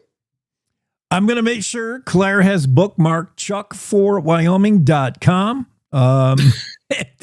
I've got it bookmarked myself. Tell her the press release. I checked our database. It went through. Okay. Okay. She was having I was eventually received, her, but she was on it right on the top. But I even got the confirmation at 9:01 that it went out. But I texted it to her after that. But I always enjoy talking to Claire. It's always a journey. But yeah, some of the coverage has been interesting. But I've learned over time, you got to try to just push back on it and just see the bright side on it. And then also, I really see the bright side on your work, Jake. You've been very fair, and you do great work for the state of Wyoming. You have a great sense of humor, and I love the show. I love the show. That's one thing. I used to have a radio show, and I just love watching other people doing the long form format, whether it's online or on the radio. And I just really appreciate your work on the radio. Kind words. Thank you, Chuck Gray. But it doesn't make up for the fact that you announced first to Fox News about your run and not Cowboy State Daily. Fox did have the scoop, okay? They did. All right. All right. I won't hold that against you. One more thing regarding your intentions. Give us an idea, your internal dialogue. You said it kind of things got rolling when you heard about the Cynthia Lummis announcement, but I had to think whenever anybody asked you, do you have a governorship, a gubernatorial run in mind? You would say, well, I'm waiting to see what Harriet Hageman does. Was it because you're waiting to see if could you possibly known she would try to shift the Senate, or was the governorship ever considered? I guess is what I'm asking you. Was that in a game plan for Chuck Gray or no? There were a lot of different rumors out there with respect to every single office holder that is up for election in 2026. I've been praying about all the different options out there for some time, including running for re-election as Secretary of State. But I think this is just where I really came down on when it became clear that Harriet was going to run for United States Senate, that going back into a legislative role, being able to take on federal issues, which I've seen, having been a state legislator for 6 years and now Secretary of State for 4 years, there is that need for us to bring through good conservative pieces of legislation at the federal level. I'll give you an example. I mean, and Congresswoman Hageman's done great work on this, but there's more to do. We have got to get the coal exports done, get access to markets for our big, beautiful coal in Wyoming. And you never forget that, Jake. It's not coal, it's big, beautiful coal. Mm-hmm. Okay. And we've got to get access to markets for big, beautiful coal. And of course, we finally had some movement in the Sacramento port, but we need to get movement in Washington State, in Oregon, in other parts of woke California. We can't have these woke clown show governors blocking our coal exports, blocking our access to markets. It's unconstitutional. And there's a lot that can be done at the federal level to exert leverage to make sure that we get access to markets for big, beautiful coal. So there's a lot to be done. Really discerned that was a good space where I could serve and represent the people of Wyoming. That's what this is really about. And I know the media, Jake, they talk a lot about, the rumors, and I get it. It's interesting. It has this soap opera-ish effect, but it really is about the people and representing their interests, representing what they want. That's what we do. We work for the people of Wyoming. And that was where the discernment process took me and coming to the conclusion to run for U.S. House.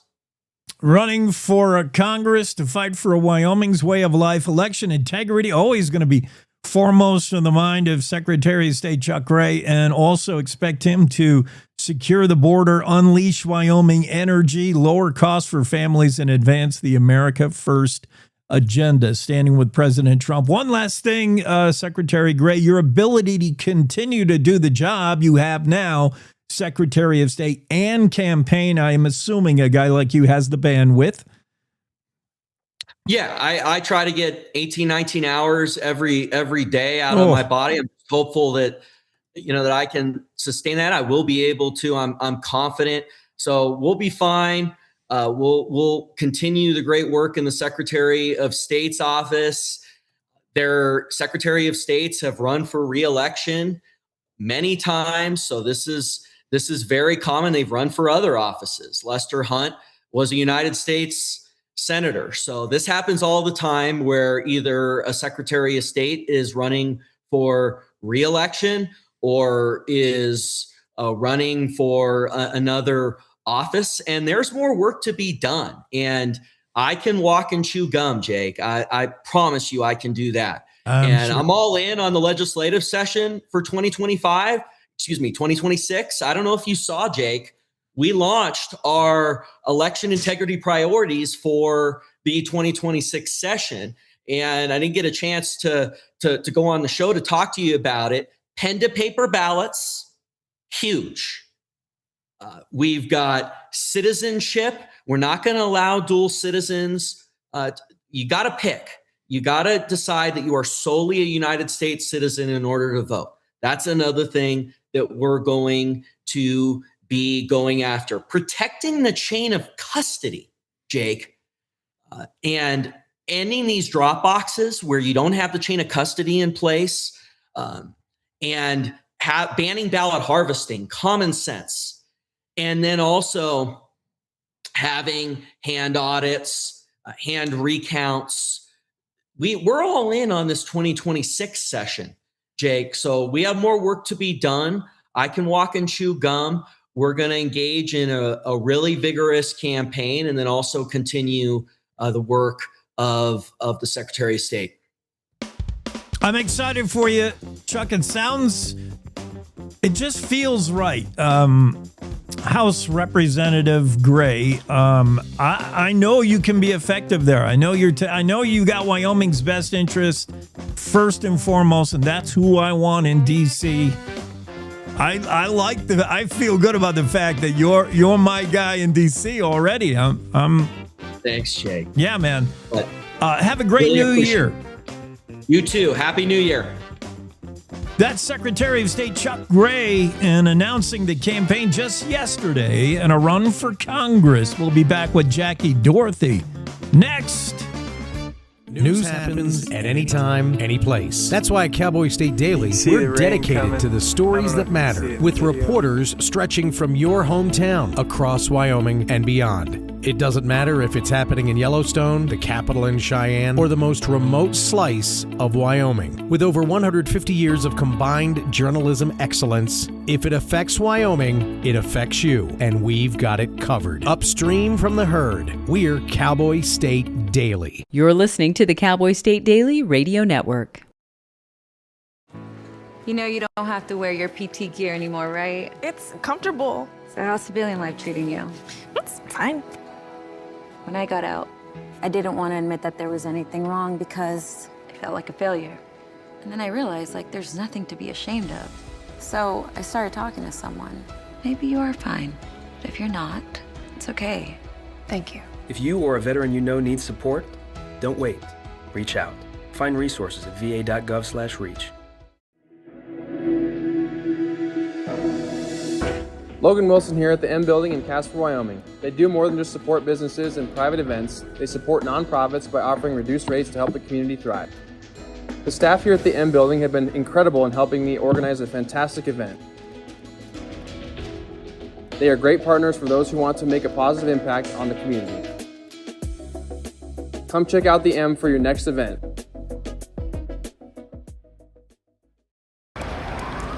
Hate is loud. It gets clicks. It gets attention.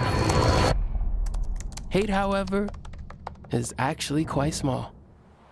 But love is the majority. Filling up something far more important than any feed. Love fills our hearts, our lives, our every day with understanding, empathy, and compassion, leaving hate to become what it truly is, a whisper.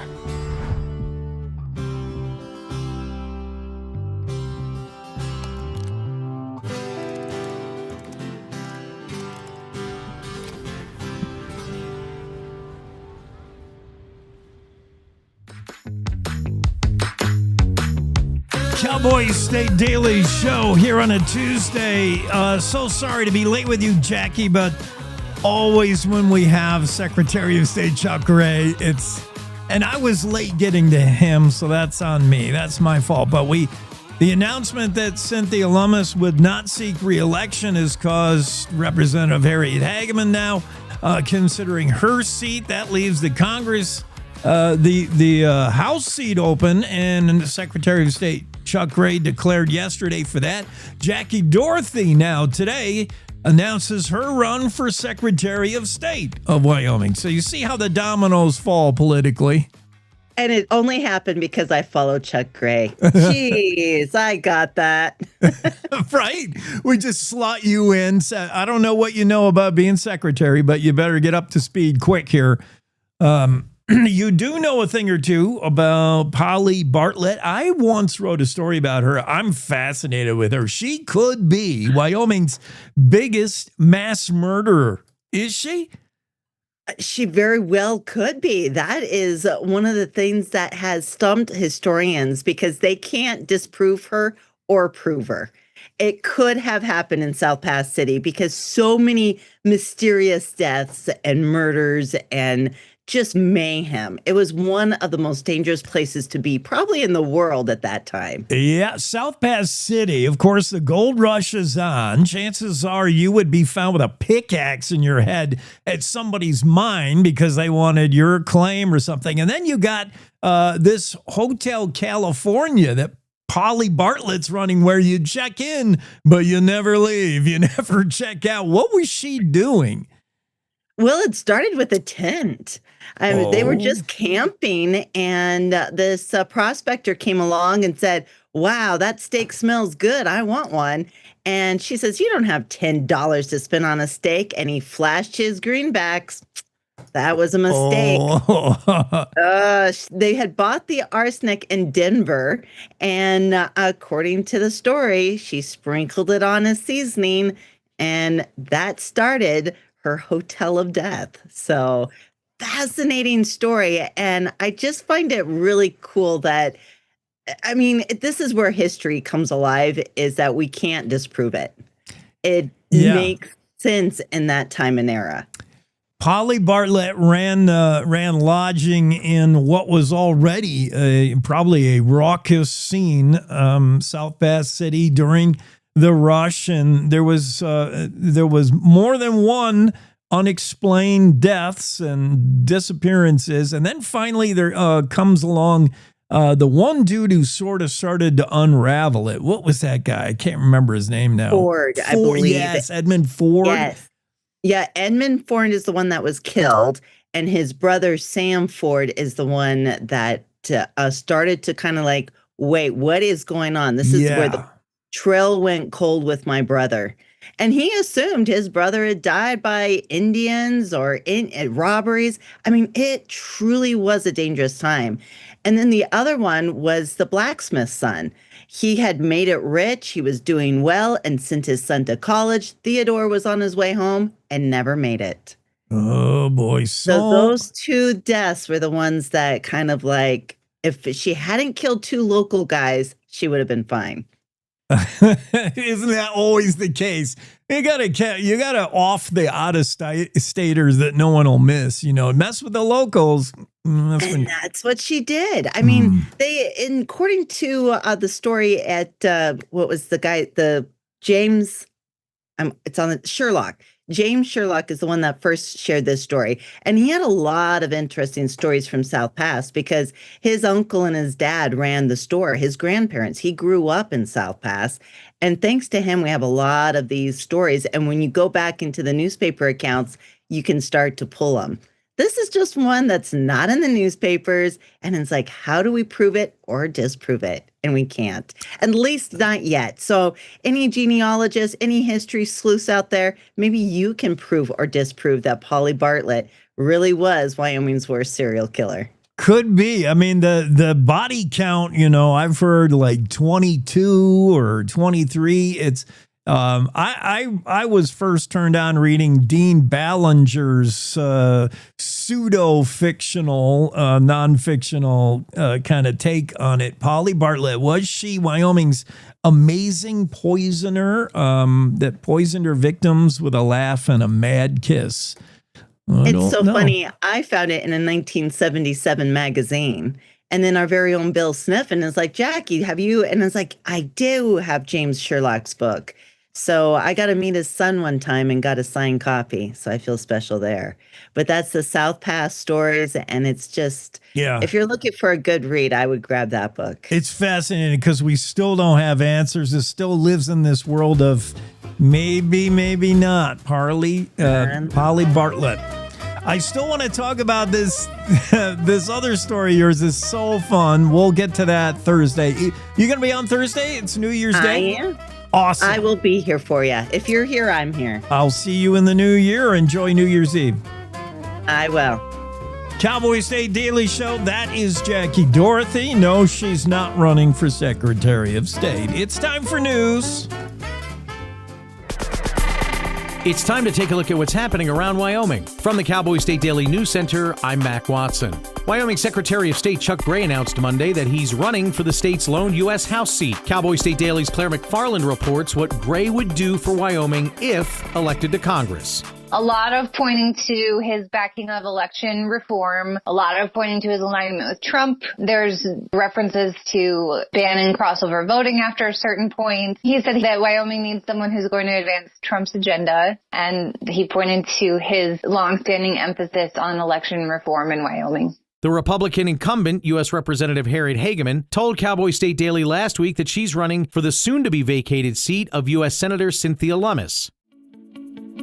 December was dominated by record highs, but Yellowstone's Old Faithful plunged to minus 27 degrees on Sunday, the coldest spot in the lower 48. Cowboy State Daily's Andrew Rossi reports that those temps won't last, however, with the weather expected to rebound. It's fascinating to think that Old Faithful was the coldest place in the lower 48 on Sunday with a low temperature of minus 27 degrees. That's really cold. That's the exception to the rule that was December 2025. As we get into the final days of December, we're looking at more of the same. It is going to get unseasonably warm again, but not up into the 60s, more into the high 40s, lower 50s, which is still warm for this time of year. Unseasonably warm, but not as high as we were experiencing over the Christmas holiday. And talking to Cowboy State Daily meteorologist Don Day, he said that December 2010 was very analogous to December 2025. And what happened in 2011 after that warm December, there was a transition in January where things got cooler, and then winter hit us hard going into February and March.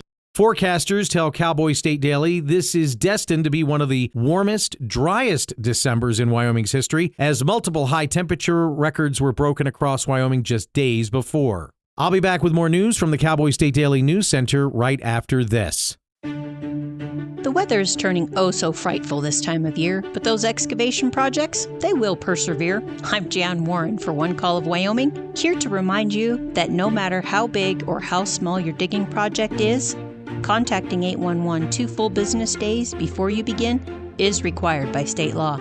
So stay safe unwrapping presents, not utility lines. From all of us at One Call of Wyoming, happy holidays. Cowboy State Daily News continues now.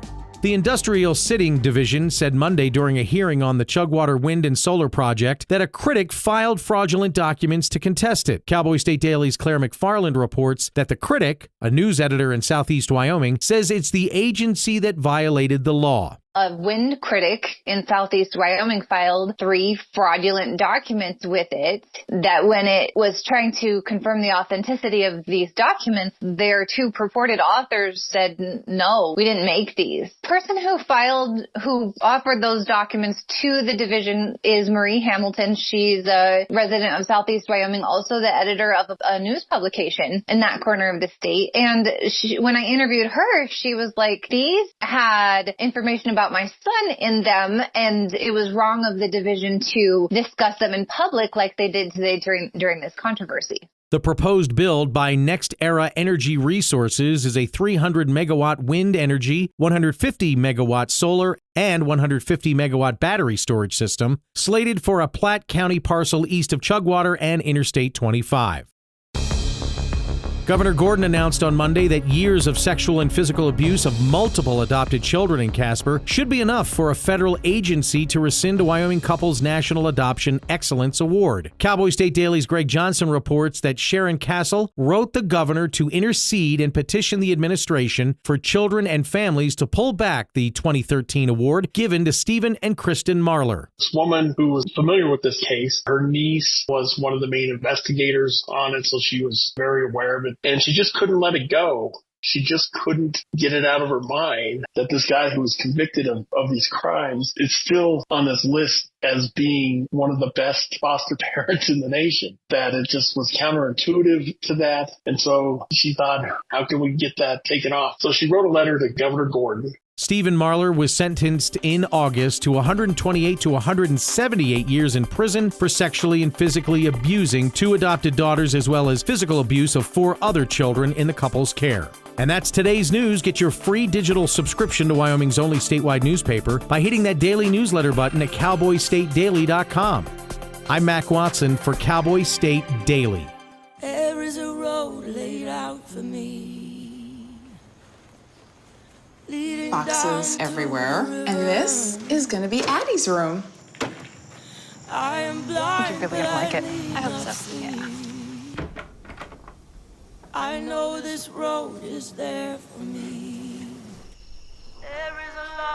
First night here, but Amy seems cool. Waist down by the river. I am blind, but I need not see. I got this.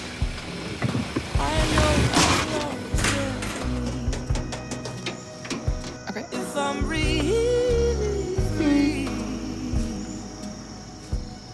take me down to the river and wash me.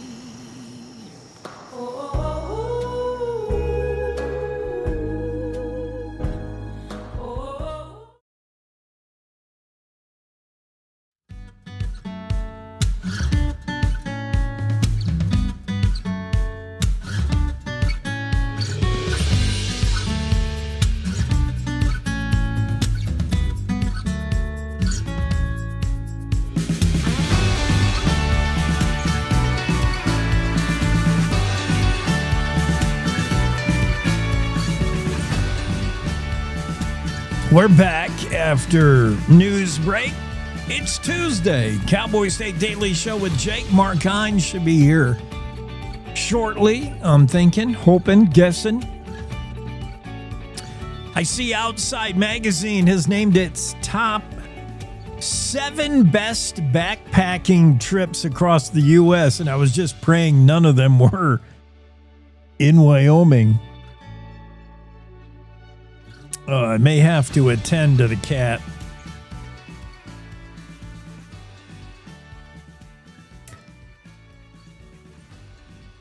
The cat. Yeah, I got this. If you've joined us late and you don't know how things work here in Cowboy State Daily Studios, the engineer director of the program is a 14-pound cat. And when he needs something, that's when we got to do it. When he says jump, we ask how high. He's a cat that I'm not convinced knows how to work the litter box because he's kind of like half barn cat, half feral, half idiot. And he's making noises like he needs to be let out. Like a dog, he meows. I let him out and it's perfect world. Litter box to clean. It's like the perfect cat ownership scenario. The cat goes outside like a dog. But it does require you, like a dog, to be alert to his meow, like need to go out, need to go potty. And he's acting like that now. And he actually got in the litter box like he was going to do something like, really? You know how to use that? I've only seen him use it twice in over a year. It looked like he was almost going to try. And maybe he was faking me out. And now he is meowing at the door. What's the problem?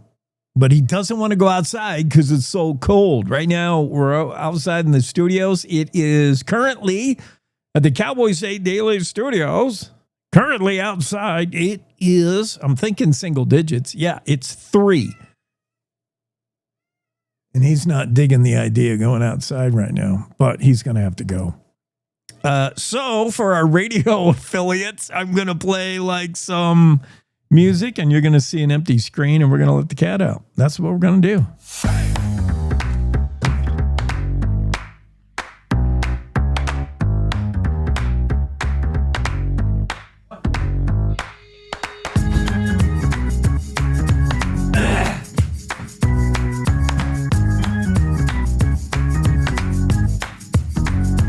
All right, I'm back.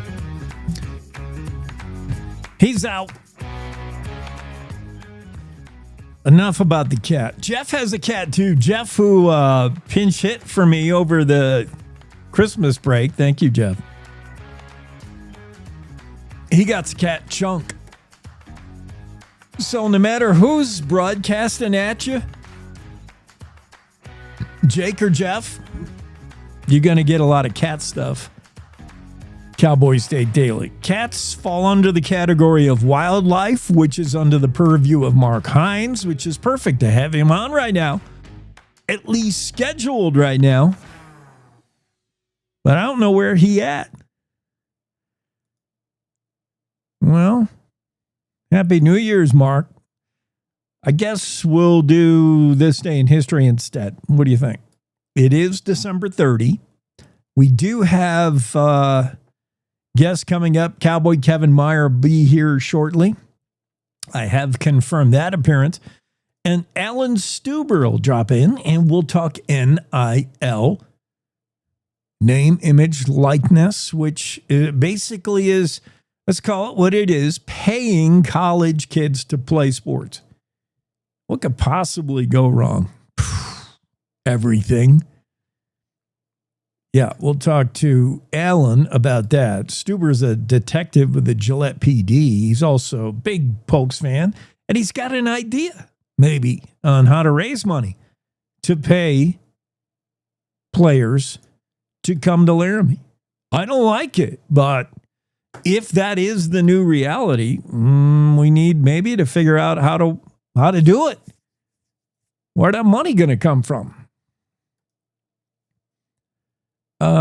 Okay, this day in history, here's what it looks like. It is December 30th, all the way back, 1782. It was the Decree of Trenton. Probably doesn't mean much to you, but it meant a lot to the folks in Ohio and Pennsylvania. More so Pennsylvania. The Decree of Trenton, this day 1782, gives the Wyoming region of Ohio, and it is kind of where Wyoming got its name. It gave the Wyoming region of Ohio and Pennsylvania officially to Pennsylvania as we know it today. Happened this day, 1782. 1835 on this day, Santa Anna declared all foreigners taking up arms against Mexico would be treated as pirates and promptly shot. December 30th, 1867, A.C. Clark of Cheyenne, a professional pedestrian, begins his record-breaking 50-mile walk without sleep or food. In 1867, this was considered a feat. Today, it would be ultra running. We got athletes that could run this, right? 50 miles? That's nothing. But in 1867, A.C. Clark, who declared himself a, quote, professional pedestrian, I guess 1867, if you were going to cover 50 miles, if you were going to cover 1 mile, you would do it a horseback. I know many a cowboy that would get mounted just across the street. They wouldn't be caught dead walking in cowboy boots. Are you kidding? You would get on your horse to go from the saloon on that side of the street to the saloon on the other side of the street. You would ride your horse over there. So to walk 50 miles in 1867, that probably was unusual. But to do it and to declare some kind of record-breaking, to walk 50 miles without sleep or food. We do that now. We run it, bike it, whatever, and without sleep or food. 1878, Camp Brown, Wyoming was renamed Fort Washakie. Now that's significant, this name change. Remarkable, in fact. It is the only instance of a frontier army post being renamed to honor a Native American, an Indian, Washakie, who was allied to the U.S., figured prominently in Wyoming as a Shoshone scout, a war leader. At the time, Washakie's role in Crook's 1876 expeditions was notorious. He would live into the 20th century, dying in his 90s or perhaps even 100 years old. It's not certain. But Chief Washakie, obviously historic, significant in Wyoming history, but to be recognized in his day in 1878 and have a fort named for him, that was certainly significant. Camp Brown previously, and then it was this day, Camp Brown was renamed Fort Washakie. 1905 this day, former Idaho Governor Frank Steunenberg is wounded by a powerful bomb triggered when he opened the gate to his home in Caldwell, Idaho. Governor Steunenberg would die shortly afterwards in his own bed. The act was a reprisal for his role in ending a mining strike. This day, 1905. 1921 this day, Prohibition agents conducted a raid in Rock Springs. 1942, a Riverton couple converted 10,100 nickels into war bonds. 2 war bonds, by the way. 1974, Teapot Dome added to the National Register of Historic Places. 1978, Tino Roncallia's, technically his last day as Wyoming's representative. He resigned a few days in advance of Dick Cheney being sworn in, but he had not run for re-election, so the resignation was likely merely to slightly advance his last day in office prior to January 1, technical last day of Roncallia's. 2008, the Yellowstone earthquake swarm that we just talked about yesterday, now in its 4th day, would continue. An additional 23 earthquakes would be noted today in Yellowstone. In 2008, the 4th consecutive day, this so-called earthquake swarm was continuing. All happened in 2008. All these things happened on December 30th, this day in history. It's time to rodeo with Will Rasmussen and the Western Ag Network. It's the Rodeo Roadshow on the Western Ag Network. Hi, everybody. I'm Will Rasmussen. Today on the program, Jake Long, who qualified for 15 National Finals rodeo, and the 41-year-old finally won a gold buckle saying world champion team roping healer. He talks about the moment he found out he won the world championship. Jake Long from Kansas on the Roadshow coming up. CattleCon 2026 heads to the heart of Nashville, February 3rd to the 5th. Music City is the place to be for the largest cattle industry event of the year, offering education, networking, and fun. Plus, you can check out the huge NCBA trade show, outstanding entertainment, and more. Go where the beef industry meets. CattleCon 2026 in Music City, downtown Nashville, February 3rd to the 5th. Visit convention.ncba.org for more.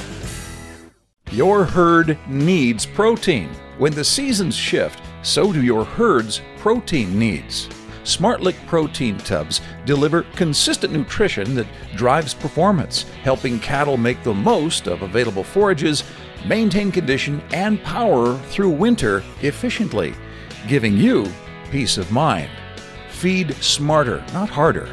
Go to smartlick.com. That's smartlic.com to find your dealer. I mean, like I was, a little slow, and she goes, "We need you to do an interview." And I was like, "Oh, wow, okay." And you know what I loved, Jake? You were over, and I watched that interview with Katie Lucas, and you were overcome with emotion, and that's the way I would react. I just loved that.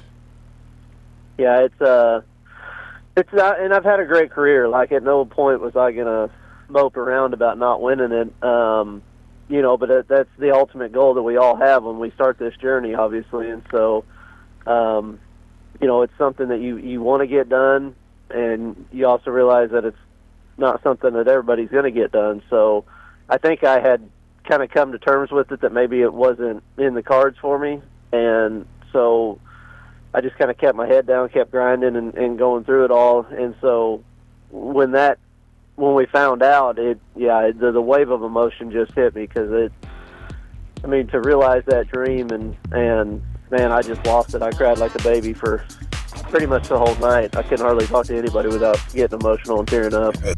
He's a husband, he's a father, and now he is a world champion team roper. Jake Long from Coffeyville, Kansas on the Rodeo Road Show. I'm Will Rasmussen on the Western Ag Network. Back to the studio. Cowboy State Daily Morning Show with Jake continues. Yes. All right. Thank you, Will, for getting us update on all things rodeo. Erlen checks in, says, good morning. Good morning, Erlen. Rob says, happy Tuesday. Happy Tuesday to you, Robin. Rando comments on the Facebook page for Cowboy State Daily saying, maybe he was faking me out. Me out. Meow. Yeah, he's talking about the cat. I don't know if the cat is a big faker. I don't even think he's smart enough to pull off a fake like that. This cat is pretty transparent. You always know what he wants, which is food. He's the most eatenest cat you've ever seen. And his intentions are laid bare. He wants food 24/7. And I don't think he has the ability to think beyond that, to actually have higher powers of reasoning and fake. There's nothing fake about him. All he wants to do is eat and then occasionally go outside and poop. Those are his basic needs, period. But maybe he might have been faking me. I don't know, but he wants something now. He's back inside and he's meowing. So we got to take a break, and I'll get Kevin Meyer in here talking cowboy sense, making horse sense of the world with Kevin Meyer after this. Let's face it, mornings are tough. Gotta get up, gotta get the kids ready, feed the dog, the cat, every other living thing in your house. Oh, get caffeinated. It's a lot of work. It's a lot of work. But you also want to be informed, catch up on what's happening in Wyoming and the world as well. Hear from the newsmakers of the day. That's why Cowboy State Daily has The Morning Show with Jake. Jake Nichols talks about the news you care about, not some ponderous, overwrought, inside the Beltway show that's syndicated out of New York or LA. You want the news that's going to affect you and your life. Jake interviews not only the newsmakers, but the deciders, the people who make the decisions for the future of Wyoming. Plus, you'll hear the stories directly from our award-winning reporters from Cowboy State Daily. So make sure you start your day off the Wyoming way with Cowboy State Daily's Morning Show with Jake Nichols. Monday through Friday, 6 a.m. to 10 a.m. Stream it on our homepage. Watch it on YouTube. Cowboy State Daily's Morning Show with Jake. Oh, and don't forget your car keys. This is the Cowboy State Daily Radio Network. I don't think that many kids in my son's school even do it. He makes fun of his friend who vapes. He would never try it. She's into soccer. She's on the honor roll. She's just not the type. No way. No way. No way. No way. My kid would never vape. Get your head out of the cloud. Today, nearly 8,000 kids will start vaping. Maybe even yours. Learn about the dangers at talkaboutvaping.org. Life's daily battles are not meant to be fought alone. We're not powerless, so long as we don't lose sight of what's important. Don't be afraid to seize that moment to talk to your friends. Cloud, you okay? Because checking in on a friend can create a safe space. The first step on our new journey. You coming? Reach out to a friend about their mental health. Seize the awkward. It's totally worth it.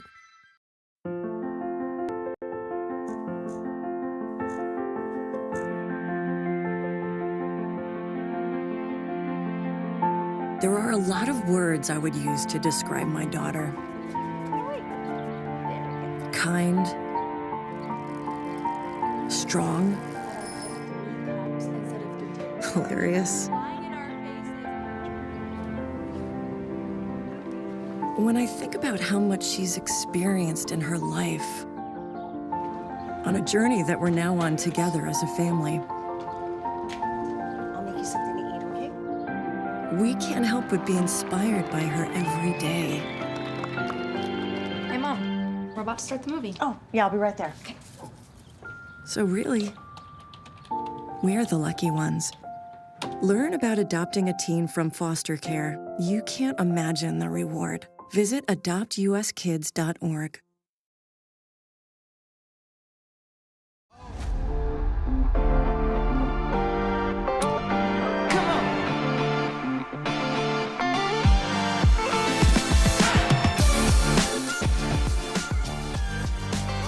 Kevin Myers here. I got so many spam emails, Kevin. I spent the entire last 3-minute break deleting all these spams. That's something cowboys don't have to worry about, right? Well, right now I'm not having to worry about too much. I just got a new phone and none of it's working. No emails, no voicemails. Really? Yeah, and rather than complain about it, I'm just going to leave it as it is. It's kind of nice. It's probably... reminds me of the good old days when we didn't carry a phone around with us all the time and you actually had to plan things out a little bit. Yeah. Yeah, and it wasn't that long ago. I know, I'm sure every generation thinks they've seen the biggest changes, but I mean, we went... I say we, I'm going to lump you in there, from like just even cable TV. I went from 3 stations and they all had a C in it. ABC, NBC, CBS, and you had to get up and click it. And now look, today, forget it. We don't even watch programs when NBC decides to air it. We watch on our time, on demand, on the interwebs. And on your phone. Yeah. Dude, I would have never saw that coming. And then, yes, the phone being just with you 24/7, the ability to call. You watch, do you watch the Stranger Things? Do you even have time to watch, they invented TV. Yeah, I've heard about that television thing, but and I've heard people talking about this Stranger Things, but yeah, I don't have time in my life for that. Yeah, it's really cool. I love it. But to substitute with the idea that today it's normal to be able to communicate with somebody across town, somebody over there instantly, they had to introduce Radio Shack's walkie-talkies, which back in the 80s never worked that good. I mean, you could talk to your neighbor right next door. If you could see someone, you could maybe talk to them on the walkie-talkie. But once they were out of sightline, they didn't work like that. No. But it substitutes the cell phone. Like so many times when you're the script writer for Stranger Things, you got to well, we need this character to tell this character, watch out for the monsters. How's he going to do that if there's no cell phone? This is 1984. Walkie-talkie. You know, the thing about the walkie-talkie that has always interested me is I want to know how they came up with that name, because obviously that was pretty high-tech engineering for its time. And I can just imagine a big boardroom, a big table. Okay, folks, we just have invented the greatest communication device of the 1940s. Yeah. What are we going to call it? Well, what do you do with it? Well, you talk on it. Well, do you have to sit in one place? No. You can actually walk. Well, why don't we call it the walk and talk? Bill, that just doesn't have a good ring to it. I don't know. Walk and talk. Then some little guy on the end goes, hey, how about walkie-talkie? George, you're brilliant. Winner. Yeah. His PowerPoint presentation was the winner. Walkie-talkie, that wins. Maybe they originally wanted to let's call it a cell phone. That hasn't been invented yet, Chuck. No. Yeah, walkie-talkie. I don't know how they got their name. But yeah, they were the cell phone of the day. But your phone, you can't get it working. Are you go with the droids or you work in the Apple deal? I do the Apple thing. Yeah. So you're up to 17? You got a 16. Okay. I'm back on 13. It works fine. The battery runs out faster. Planned obsolescence by Steve Jobs. Way to go. Yeah, isn't it interesting how every time they come out with a new phone, which is every 3 months, the old phone stops working? Yeah. Got to give it to him. That's a brilliant business model. Every time. Like the new phone's out and you see it has like basically no newer features than what you got from 5 years ago. It's the same phone. Oh, they added one more lens to the camera. Okay. I don't really see the motivation to buy it. And then all of a sudden your phone starts like battery 5%. You just unplugged it from the charger. Like, what? Dude, that is all these IT guys. Anyway, the spam, I'm afraid to hit, where it says like, did you not anticipate getting this email? Do you want to get off the list? Like, I never click that thing because I'm assuming if you click that one, you don't get unsubscribed from this email at all. That's a non-functional button. It does not remove you from the spam list. In fact, all it does is tip off the fact to these spammers that you did acknowledge getting, you did receive the email. Yeah. That's what I've always thought is the unsubscribe button is just proof that you exist. Otherwise, they're just spamming out. You could be going pretty soon. If I wait them out, they'll get tired of sending this email to nobody because I've never, as far as I know, I don't exist or I'm dead or whatever. It's a lost email. As soon as I acknowledge the fact that I saw it, I'm living and breathing. Oh my, they'll just double down on their efforts to sell me renewable windows or whatever it is.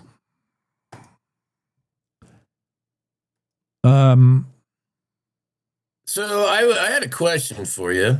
Yeah. We see in the news here there's significant fraud perhaps going on in Minnesota. Yeah, what's that about? And you went to Minnesota for Christmas, right? Don't make that correlation. You didn't come back with a brand new pickup, did you? No, same old junky pickup. Oh, okay. Well, I was just going to try to keep you on the straight and narrow, Jake. But I was in the state of Minnesota at the same time that Snoop Dogg was. And believe me, you had to cut through the haze. Like, dude. Do you still have a contact eye just from being within the state borders? Yes. Snoop and I shared the state of Minnesota, and everybody there was feeling a little buzzed. He's right up there with Willie Nelson as far as, the contact high. Snoop, that was a great halftime show. Did you see that? I did not. Dang it, Kevin! What are you always riding horses? You don't get any spam email. You don't. No Stranger Things. Well, that's how I make horse sense out of the world. Is I just spend my time with horses. Yes, I do appreciate the fact that we can rely on you to cut through the nonsense because you don't even hear the nonsense. You don't hear the noise. You don't see the noise. I try not to, although this time of year is always pretty entertaining to me because this little stretch, this little week, which is really, let's face it, let's call it what it is. It's our country's longest weekend of the year between Christmas and New Year's. Yeah. Does anything truly get done between those 2 days? And does anyone actually want to do anything? I mean, obviously you're working and I'm working, but our hearts really aren't in it probably. But this is the week where everybody lies to themselves. And they decide that on January 1st, they are going to make a huge change. Yeah. No matter what they've been doing, they are going to make a huge change in their life and never stopping to think that they're probably going to try to start that major change with the worst hangover that they have of the year. Mm-hmm. And so I've always, when people ask me what my New Year's resolution is, I always have the same answer. My resolution is for everybody else to get their stuff in order. Yeah. Just try to live a good life. You don't have to make big changes. If you go on a line and you just change that line by 2 degrees, well, you don't notice much difference in the first half inch. But if you extend that line out for about 10 miles, that 2 degrees turns into quite a bit of change. Dude, that is deep. You're right. Just a degree or two departure at the beginning, yeah, it's going to feel like you're walking the parallel line. Like, oh, this is my same life I was living in 2025. But a little bit of departure from course, yeah, ends up at the end of the year. By the end of 2026, look where you are. Good point, Kevin. A little bit of consistency and patience and keeping your eye on the horizon will go a lot farther than deciding you're going to quit all of your vices on one day. Look at what we can gain from someone who sees life between the ears of a horse. That's the way life was intended to be observed. I like it. I like it a lot. We're going to have, by the way, tomorrow, an expert on to talk about New Year's resolutions, which kind you should make that are doable. And I think the gist is, small, like make small attainable goals, not these big, I'm going to wipe the slate clean and do all these things in 2026. By January 3rd, let's see how you're doing. Yeah. I don't know. Perhaps we should take these aforementioned phones, if you can get yours to work, and take a little video of yourself every January 1st with all your big plans and aspirations. And on December 31st, go ahead and watch that video and see how you did for the year. Yeah, I don't know. I hate going back. I don't even like to go back and look at one of these old shows. I hate going backwards and looking at something. I couldn't do it. I couldn't do that. But although, speaking of old video, you know what I'm also fascinated at? While I'm supposed to be talking to you, and I am sort of with one half my brain, I'm also enjoying one of those things on the Facebooks where it's one useful thing for AI. AI, I have almost no use for it, and I have a great fear of it. But one place I see it kind of neat is when you show it an old photo, like an old sepia tone photo of your grandmother or something, and AI can bring it to life in a brief video. So sudden grandmother, that blurry shot of grandma on the farmstead, holding the pitchfork thing with grandpa, with that old photo. They can make it like come to life. So all of a sudden you see her turn to grandpa and laugh at a joke he said. You watch your you watch this photo come to life in a video. AI does that, and it's pretty neat. Oh, I haven't seen that. I'll have to go look for that. It sounds like I won't have to look very hard. Find it it's on the Facebooks. I don't know what you call it, animating like an old photo, but yeah, all of a sudden it colorizes, it makes it look modern, and it breathes life into what was just a two-dimensional sepia tone old black and white photo. It's cool. It's kind of creepy, but I don't know. It's neat. It's AI useful. Well, let's hope that it just stays useful and doesn't take over every part of our world too soon. But I think we might already be too late for that. Yeah, I know. It's everywhere. We're already building the data centers for it. Whatever it is, AI needs to eat. Yeah. We've got to build like 5 billion data centers. So, and feed it all our electricity to the point where, our refrigerator is running warm because all the electricity is going to the data centers. I'm going to have on next a guy who's going to talk about name, image, likeness. We've touched on this a little bit, Kevin, but what should I ask him? What do you want to tell him? What are we going to do about this paying athletes to play sports in college? What could possibly go wrong? Look, and now we see the mess it's created. Does UW try to buy a quarterback? Caden Anderson just said he's jumping on the portal, our quarterback. Mm-hmm. Some people will be like, don't let the door hit you in the butt. But I mean, what do we do, man? Do we play the game? Well, boy, that's a tough question, because to play the game, we're going to have to go ahead and knock on some doors and shake some hands, and we already have some of the best training facilities, not just in the Intermountain region, but really in the country. There's some way bigger and more successful programs than us that do not have the facilities that we have. Mm-hmm. And so I'm of two minds. I heard you earlier. I'm with you. I don't really want to see us playing that game, but you might not have a choice. And if we're going to have these facilities, there's no sense in letting them go to waste on 2 and 10 teams every year. And obviously, the facilities, when we built them, that was part of how you recruited good players to your college. They wanted to come where there was great facilities. Well, that train pulled out of the station a long time ago. The question I would have for him is, does he see a time where the big schools like the SEC, the Big Ten, do they separate off and create their own division outside of the NCAA?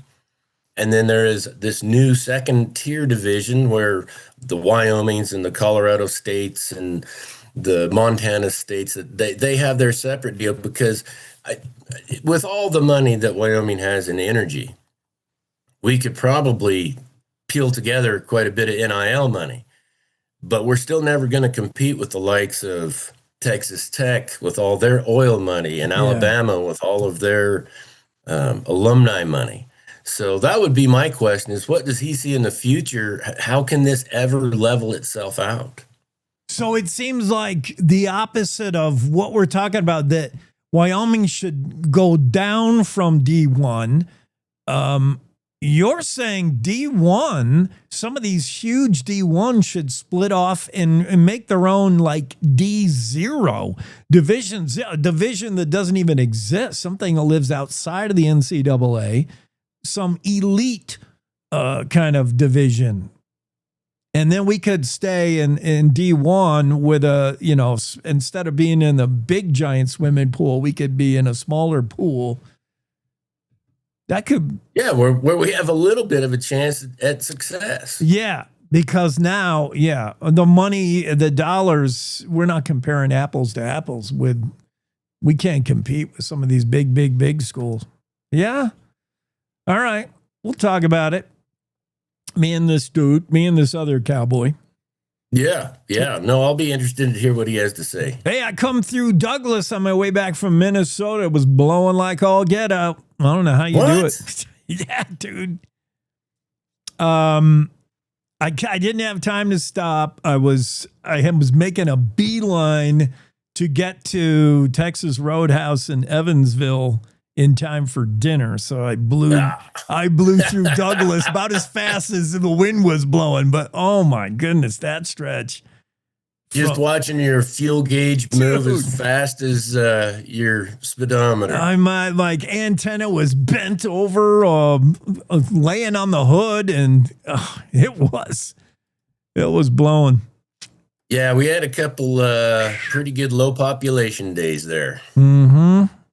All right, so I got to play ads and do all that kind of stuff. I hope your phone gets fixed or not. Maybe it's a sign from the gods that you need a little downtime. Happy New Year's. We'll see you in the new year, huh? Yeah, we'll see you next year, my friend. Okay, buddy. That's Kevin Meyer, Cowboy State Daily. We're going to talk name, image, likeness, no money. How does UW compete? We got a guy who might have a game plan. Next. JB Hunt now has CDLA truck driving jobs in the Cheyenne area, and they're hiring Class A drivers for a local dedicated route. Drivers can make $78,000 a year and be home every night. Plus, medical benefits after 30 days on the job, also earning paid time off on your first day, and enjoy other perks like a company-matched 401k. As a company founded by a truck driver, JB Hunt is driven for you. So head to drivejbhunt.com to see the JB Hunt difference. That's drivejbhunt.com. In Wyoming, you want news from folks who still shake hands and mean it. You just want the facts. That's why more Wyomingites listen to Cowboy State Daily Radio. News that doesn't bend, twist, or dance around the truth. Crisscrossing the state to cover the news the way you like it, with reporters steps away from the Capitol in Cheyenne and in your hometown. No spin, no corporate suits, no duh. Talking about your state. This is Cowboy State Daily Radio. You're listening to the Cowboy State Daily Radio Network. Who can you turn to for news you can trust? Your local TV and radio broadcasters. You trust us to keep you safe during times of crisis and to deliver the weather, sports, and entertainment you rely on every day. We bring you the facts you need to make decisions that matter. And as misinformation floods social media, you can trust your local stations to deliver the truth. Text TV to 52886 and tell Congress you rely on your local stations for trusted news. You handle the healthcare, we'll handle the marketing. In need of a spark for marketing your medical practice? Loom Studio provides creative and strategic healthcare marketing that illuminates the path to bigger and better experiences for your business and your patients. We specialize in branding and design, social media, website design, SEO and SEM, not to mention content creation, public and media relations, and marketing metrics to ensure you're getting results. If you're looking to increase your patient engagement and retention, enhance your community impact, and streamline your marketing efforts, our team is ready to help you achieve your goals. Contact us today and learn more at loomstudio.com.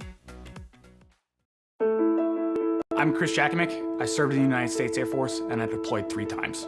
So in 2017, I was serving as an Air Force First Sergeant. Our motto in that role is my job is people, everyone is my business. But unfortunately in that year, I would lose my own brother, Lance Corporal Adam Jakovic, to suicide.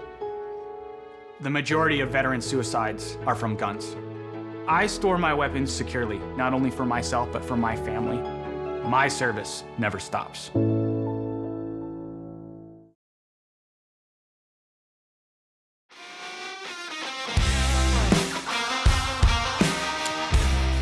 Cowboy State Daily Show on a Tuesday. It's time for Coffee with a Cop. Kind of. Alan Stuber's here. Gillette PD. You're a detective, yes? No? Just recently moved back to the streets. Is that right? Yeah. Okay. Your comments, we're going to talk about, one day we should talk about policing Gillette. That's a whole topic. But I want to talk about name, image, likeness, the whole nil. We've been talking about it for days, weeks. Oh, my goodness. I'm not a fan. I wish we could run it all back. I wish it doesn't exist, but we're going to start on the premise that it is the landscape today. Like, this is a reality. You're going to have to pay your top athletes in college some money, some incentive to play for your football team, or they're going to jump in this mysterious portal. Caden Anderson, number 12, just jumped in, and the sound you hear there is a sigh of relief and smattering applause, maybe. I don't know. But yeah, we got to pay guys to play football and basketball in college. That's the way it is today. Are we going to start there and assume that, Alan? Yes. I don't think it's any secret, and it's not even in your major, well, I guess what you could consider your major sports, especially when it comes to revenue generating like football, basketball with your TV contracts. Look at wrestling just a handful of years ago when they lost Buchanan to Oklahoma. Yes, and UW Wrestling Pro. Now, you wrestle, but not at UW, right? Or where did you wrestle? Dakota Wesleyan University in Mitchell, South Dakota. Yeah, UW's wrestling program. I mean, that's a good place to look because that's elite. We actually do compete with any school. We stack up with any school in the U.S. Traditionally, we have. But football, man, we're falling farther and farther behind. Maybe basketball as well. It's a pay-to-play thing now. And the thing is, UW, where are we going to get that money from? We just don't have the alumni base to really compete. People have kicked out some ideas on how we might get some money. But your idea, and careful, Republicans, close your ears, the 3-letter word we don't say in Wyoming, tax. But wait a minute, a tourism tax for athletics. I might be inclined to like this. Alan, talk about it.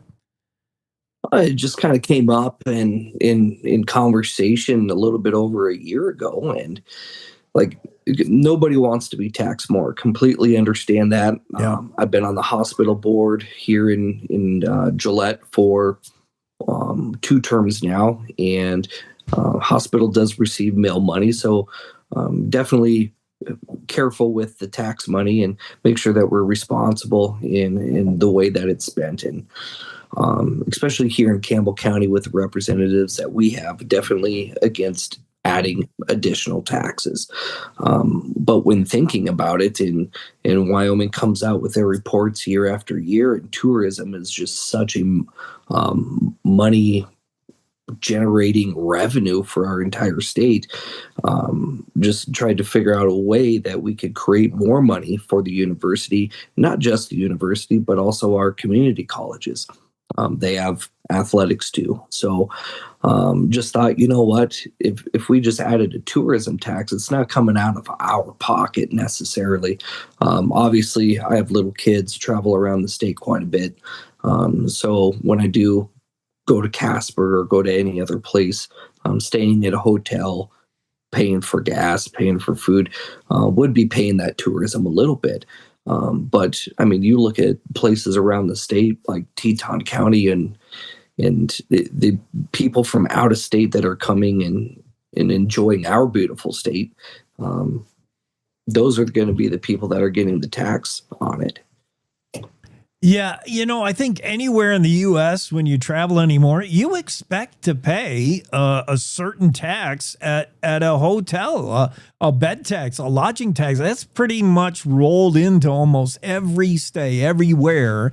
It is in Wyoming, not to the degree it could be utilized. There's one county that doesn't even have a lodging tax, I think you mentioned. Yeah, Campbell County, when it was last on the ballot, it did not pass. So Wyoming or Campbell County doesn't have the additional lodging tax. Yeah, and I think, that's certainly the most you could, I think, aspire to when you talk tax, and everybody hates the word tax. I hate the notion of being taxed, is to at least target it at someone else for one thing, and have it applicable to, all right, where does the money go? So if we can tax certain user groups and move the money to this specified user group, I'm liking it more and more. Especially, I love the way it was pointed out in the story. David Madison wrote that story where, yeah, you could have somebody from out of state visiting, coming to Laramie to watch a Cowboy football game, and they're staying in a local hotel, and you say, hey, thanks for being here and thanks for spending money on a room. Part of that money goes for paying the team that's going to beat you today on this Saturday. I love that. Yeah, and throughout the years going to football games, even going back to when Oregon came to Laramie, and these fans, they travel a long ways and they stay here. They're not just here for the one night. They stay and they try and get either a hunting trip in or a fishing trip in. They'll come and see the national parks, and they spend great amount of time here. And I'd just like to be able to capitalize on that. Yeah, and for those of us who stay, yes, we have to travel the state and stay somewhere else. We're going to pay that tax, you and I, Alan, but it's, it adds up pennies on the dollar. What is it? Would you not pay $20 a year to help your Wyoming Cowboy football, basketball team? I think we all would. And then target others. Let visitors pay to put a better product on the field at the war. I'm all for that. Yeah. Honestly, I just can't figure out a way to get that NIL money without our coaches, without athletic director having to go to the state and asking for money out of the state budget. And I know that can't be easy. Yeah. And I think that's still going to have to be the case because, Alan, you and I are not legislators, thank goodness. But how would you would have to rewrite state statute, I think, to target a tax, to say this because as it exists, the lodging tax, at least the statewide, there are certain percentages allocated towards promoting the state tourism. Some goes back to a community. Like there are places you are required to spend the money. There's no requirement saying this much for a new quarterback for the Cowboys. How would you do that? Yeah, the only way that I could think of is you would have to find a legislator to create a bill, and then there would have to be some procedures and rules on how that money is allocated. But again, a preface too is that definitely want that to go to the community colleges, because in a perfect world, especially with our community colleges in Wyoming, they could and should be a feeder program into the University of Wyoming. Yes, and you also in Gillette, you got a heck of a rodeo team. I don't. We've got to feed. Everybody's got to eat here. When it comes to, it's not necessarily NIL money, but money headed towards a college, that's always a good thing. Mm-hmm. Well, and I don't know the exact numbers, but even if there was a certain percentage that was taken out of the gambling taxes that is received, again, it's if you're going to go out and gamble, you're the one spending that money, and you don't have to if you don't want to get taxed on your gambling or anything like that. You just don't do it. But it's the state of Wyoming receives quite a chunk of money based upon the new gambling laws that have been created in the last few years. And maybe if some dollars could come out of that, I don't know. But there has to be a way. Yeah. Well, man, it leaves a bad taste in my mouth to even play the game, but that's the way it is now. And if we want to attract star athletes to UW, whether it's basketball or football, that's what it looks like today. And golly, how many have already declared that already they want out of UW? We got to stay competitive. That's important. I mean, we can agree that a good product on the football field, on the basketball court, that's good for the university in general, right, Alan? I mean, it's not all sports. It all feeds together, and it creates a healthy environment for the university.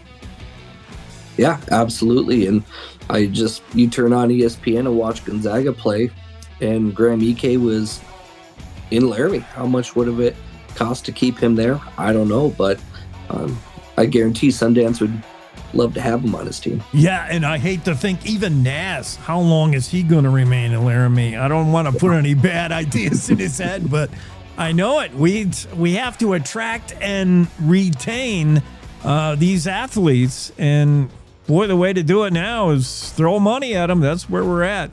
Alan, Thanks so much, man. Stay safe. Thanks for everything you do at Gillette PD. Appreciate you. Thank you. Yeah, but that is Alan Stuber, and some interesting idea on, I think all of us except me can agree NIL is here to stay, and we got to play the game. If we're on that assumption, how do we pay? How do we make the money? How do we create money, create revenue for UW without them having to go hat in hand to Cheyenne and say, we need this to make a good football team? How about a tourism tax, a lodging tax dedicated to feeding college, the UW and our community colleges, to feeding their athletics programs, their athletic department, and maybe create an NIL slush fund out of the hideous three-letter word tax, but at least it's a tax that we would probably barely notice, you and I, staying at a hotel. I mean, it becomes standard procedure to see a local sales tax, this fee for, and then a lodging tax. Like, everywhere you go they got a lot of lodging tax anymore. To know that's headed to the brown and gold pokes, yeah, I could do that. I could stomach that. And then love the fact that Colorado State University Rams, when they're staying in Wyoming, you're paying for our quarterback. Oh, stick it to them, eh? Yeah, interesting stuff. That's going to do it for this hour. We got one more hour to go on the Tuesday edition of the Cowboy State Daily Show. And we'll be to it right after a news break for our radio affiliates. Top of the hour news next.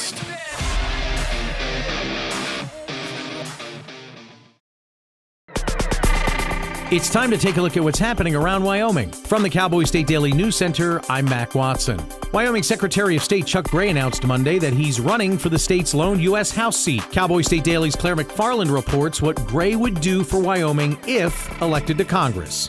A lot of pointing to his backing of election reform, a lot of pointing to his alignment with Trump. There's references to banning crossover voting after a certain point. He said that Wyoming needs someone who's going to advance Trump's agenda, and he pointed to his longstanding emphasis on election reform in Wyoming. The Republican incumbent, U.S. Representative Harriet Hageman, told Cowboy State Daily last week that she's running for the soon-to-be vacated seat of U.S. Senator Cynthia Lummis.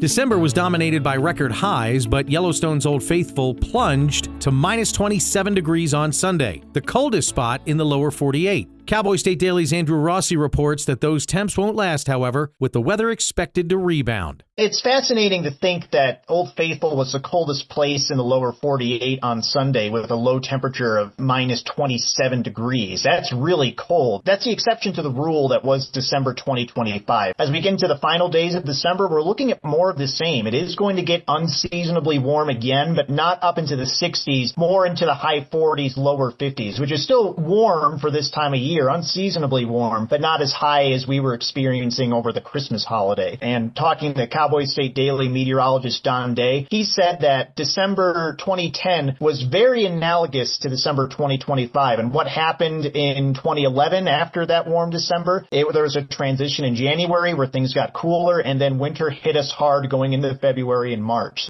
Forecasters tell Cowboy State Daily this is destined to be one of the warmest, driest Decembers in Wyoming's history, as multiple high-temperature records were broken across Wyoming just days before. I'll be back with more news from the Cowboy State Daily News Center right after this. The weather's turning oh so frightful this time of year, but those excavation projects, they will persevere. I'm Jan Warren for One Call of Wyoming, here to remind you that no matter how big or how small your digging project is, contacting 811 2 full business days before you begin is required by state law. So stay safe unwrapping presents, not utility lines. From all of us at One Call of Wyoming, happy holidays. Cowboy State Daily News continues now. The Industrial Sitting Division said Monday during a hearing on the Chugwater Wind and Solar Project that a critic filed fraudulent documents to contest it. Cowboy State Daily's Claire McFarland reports that the critic, a news editor in Southeast Wyoming, says it's the agency that violated the law. A wind critic in Southeast Wyoming filed 3 fraudulent documents with it that when it was trying to confirm the authenticity of these documents, their 2 purported authors said, no, we didn't make these. The person who offered those documents to the division is Marie Hamilton. She's a resident of Southeast Wyoming, also the editor of a news publication in that corner of the state. And when I interviewed her, she was like, these had information about my son in them, and it was wrong of the division to discuss them in public like they did today during this controversy. The proposed build by Next Era Energy Resources is a 300 megawatt wind energy, 150 megawatt solar, and 150 megawatt battery storage system, slated for a Platte County parcel east of Chugwater and Interstate 25. Governor Gordon announced on Monday that years of sexual and physical abuse of multiple adopted children in Casper should be enough for a federal agency to rescind a Wyoming couple's National Adoption Excellence Award. Cowboy State Daily's Greg Johnson reports that Sharon Castle wrote the governor to intercede and petition the administration for children and families to pull back the 2013 award given to Stephen and Kristen Marler. This woman who was familiar with this case, her niece was one of the main investigators on it, so she was very aware of it. And she just couldn't let it go. She just couldn't get it out of her mind that this guy who was convicted of these crimes is still on this list as being one of the best foster parents in the nation. That it just was counterintuitive to that. And so she thought, how can we get that taken off? So she wrote a letter to Governor Gordon Stephen Marler was sentenced in August to 128 to 178 years in prison for sexually and physically abusing 2 adopted daughters as well as physical abuse of 4 other children in the couple's care. And that's today's news. Get your free digital subscription to Wyoming's only statewide newspaper by hitting that daily newsletter button at cowboystatedaily.com. I'm Mac Watson for Cowboy State Daily. So I wanted to talk with you and your mom today, Lily. Because some people at school have noticed changes going on with you. And we're concerned. Like what? Who? Some of your friends, teachers. It sounds like you've lost interest in a lot of things lately. You're hanging with new friends. So? So, individually, maybe those things are no big deal. But taken together, and then the incident the other day, you were with Derek when he was caught selling marijuana. Yeah, he was selling it. Honey, we know. But we care about you and want to know what's going on. That's right. We just want to understand better and see how we might help. And if weed is a part of it, we just want to make sure you understand the negative consequences for someone your age, the physical and mental health effects, the poor decision making, and the confusing legal aspects these days. So what do you say? Can we talk? For more information about talking with your kids about underage use of alcohol and other drugs, visit underagedrinking.samhsa.gov.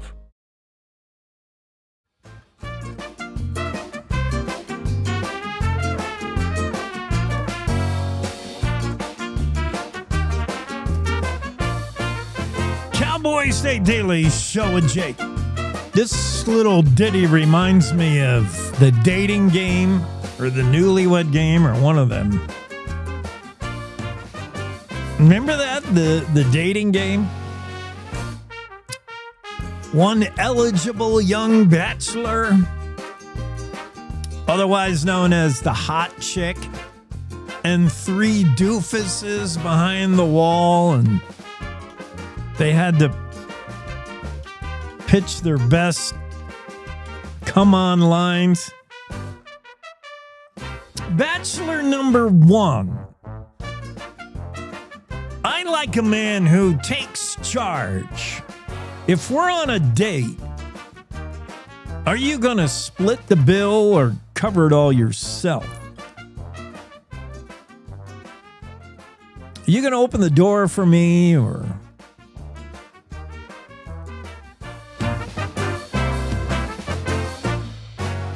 Yeah, who was the host of that show? I can't remember. Maybe Renee remembers. Renee doesn't go back that far. Only maybe I do. Renee Jean will be here. Let's get her into the Zoom room. Renee, does this sound like the dating game or the newlywed game? Do you remember any of those old shows? No. I'm listening. That's familiar, but I didn't watch a lot of those kind of games, so. No. Yeah, it just reminds me of Bachelor number 1, the whole dating game show. But that might be out of Renee Jean's wheelhouse, which not much is. She can cover everything from the price of silver to what NVIDIA's imagining doing in camera. Are they coming or not? First, let's start with silver. Should I be a buyer or a seller right now? Silver is, woo. I guess it depends on where you're at in life, Jake. Yeah. If you need some cash, now's a good time to clean out the jewelry closet, maybe. Totally. Especially if you got something laying around that you don't really like. And it depends on what form your silver takes shape in. There are certain dealers that'll pay you more for different silver content is going to be important. What does drive this silver market? It seems more volatile than gold. Silver's always way up, way down. Like, what's going on with it? Yeah. Silver is much moodier than gold. Yeah. Silver has mood swings. Part of that, Jake, is it's structural, right? A lot of banks support gold. There are, central bank bids for gold. That kind of props gold up. There's a lot of financial institution structural support for gold that doesn't exist for silver. Because of that, silver is a lot more sensitive to market demand, the ebb and flow of what industry is doing, the ebb and flow of what investors are doing, affects silver a lot more. You know, I wouldn't call it, people buy it as a hedge for inflation, but if you're averse to risk and you're going to be wanting to sell it every time it goes down, I would go for gold instead of silver, because silver's just all over the map, kind of. Now, silver also doesn't exist solely for your asset portfolio to sit around like, you know, your gold bricks. Silver is also used. There are market forces that move the dollar amount of silver around. Silver is used in many products. Silver is versatile. You know, it's not just for jewelry anymore. You can make inks out of silver that you can just paint them on any surface, paper, plastic, whatever, and create electrical circuits. Okay, that's finding uses for like RFID chips, replacing barcodes. Those used to be state of the art for tracking inventory and prices, but you can do that with an RFID chip, and then the chip also serves as theft prevention as well as some other things. So a lot more versatile. It doesn't stop there. You know, there are military applications. It's useful in medicine because it's antimicrobial. They use it for a lot of, you know, to construct a lot of things that, like intubation equipment and that kind of stuff. It's not corrosive. It finds applications in the military because of that. So there are just a wide array of things that you can use silver for. It's a very useful metal. It's produced as a byproduct of mining other metals. So, you know, you don't get as much silver as you do some other metals. And right now, the global production is, for the 5 years running now, has been behind global demand. The top 3 producers, meanwhile, have not had much luck in setting up their new projects. So we're not getting much new sources of silver. The existing sources of silver, the ore is kind of dwindling or downgrading. That is setting things up for silver prices to remain high into the foreseeable future. Yeah, Mexico, Peru, China have led the way with the global silver producers, top 3 silver producers.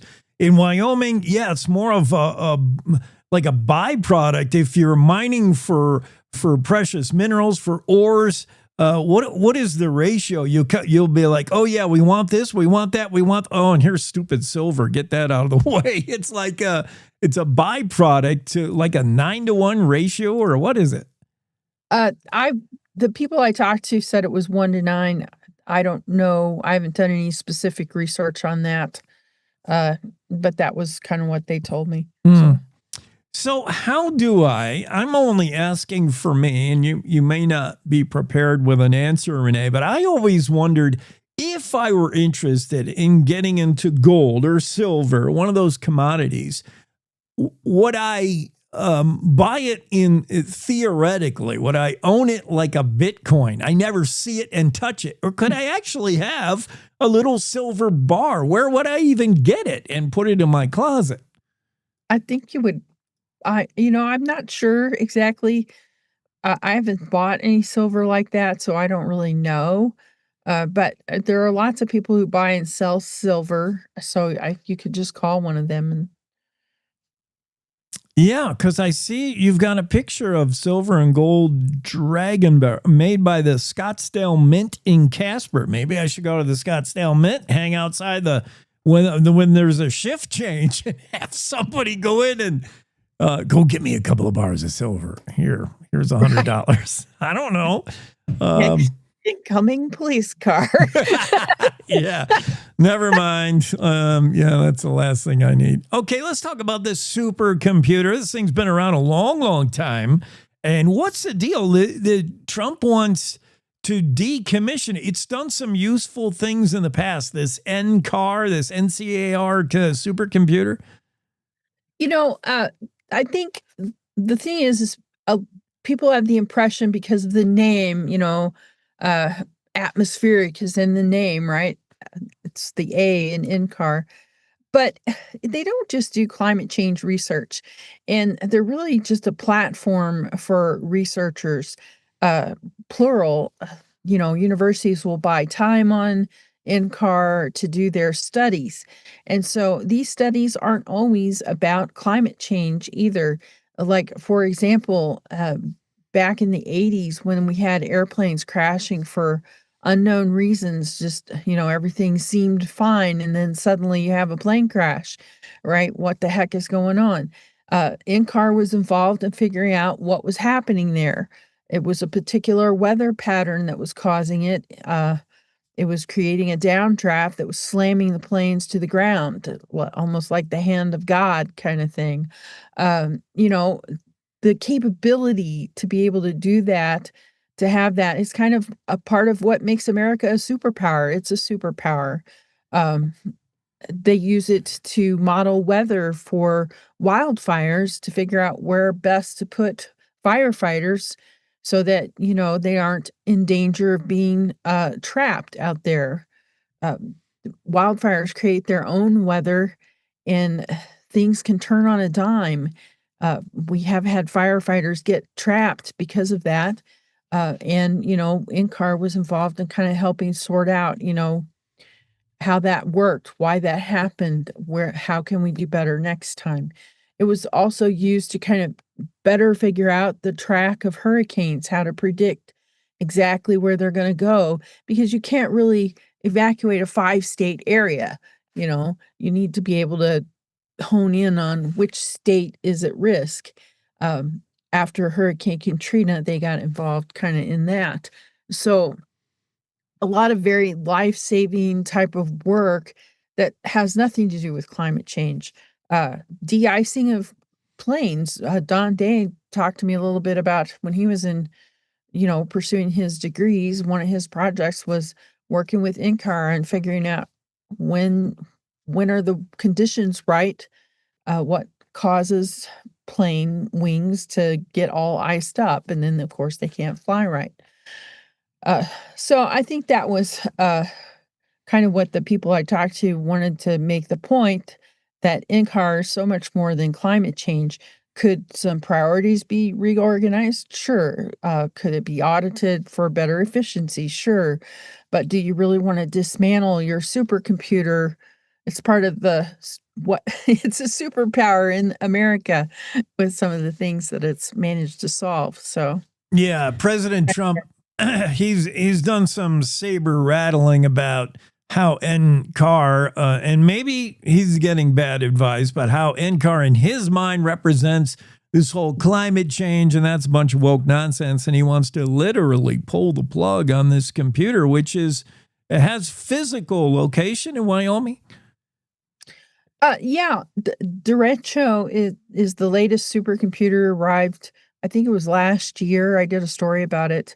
And it used to be all of the NCAR was in Colorado, but they were kind of constrained by their location, I guess, and had some other things they wanted to do. And so they started looking for a new site to kind of expand. And ultimately they chose Wyoming. That's quite a story. I wrote a little bit about bringing that here when I was writing about why aren't there more data centers all along I-80. It's this, it's that fiber optic cable. It ought to be perfect for more data centers, but we're not seeing them. How come? And so NCAR was actually the first kind of supercomputer to locate in Cheyenne, and they kind of paved the way for bringing other data centers here. Microsoft, Meta, some of those follow. So Renee Jean's story, by the way, summarize, paraphrase, don't throw the baby out with the bathwater. If you want to make a a war on climate change, global warming. This NCAR might have some good uses. Maybe we just tweak its programming. Good story. Renee, we talk about the volatility of the silver market. If you want to find a stock that's up and down like crazy, NVIDIA, I watch that occasionally. What do they do, and what's the deal with them coming to Wyoming or not, or what's happening? Well, so NVIDIA is a chip maker, I think. Yeah.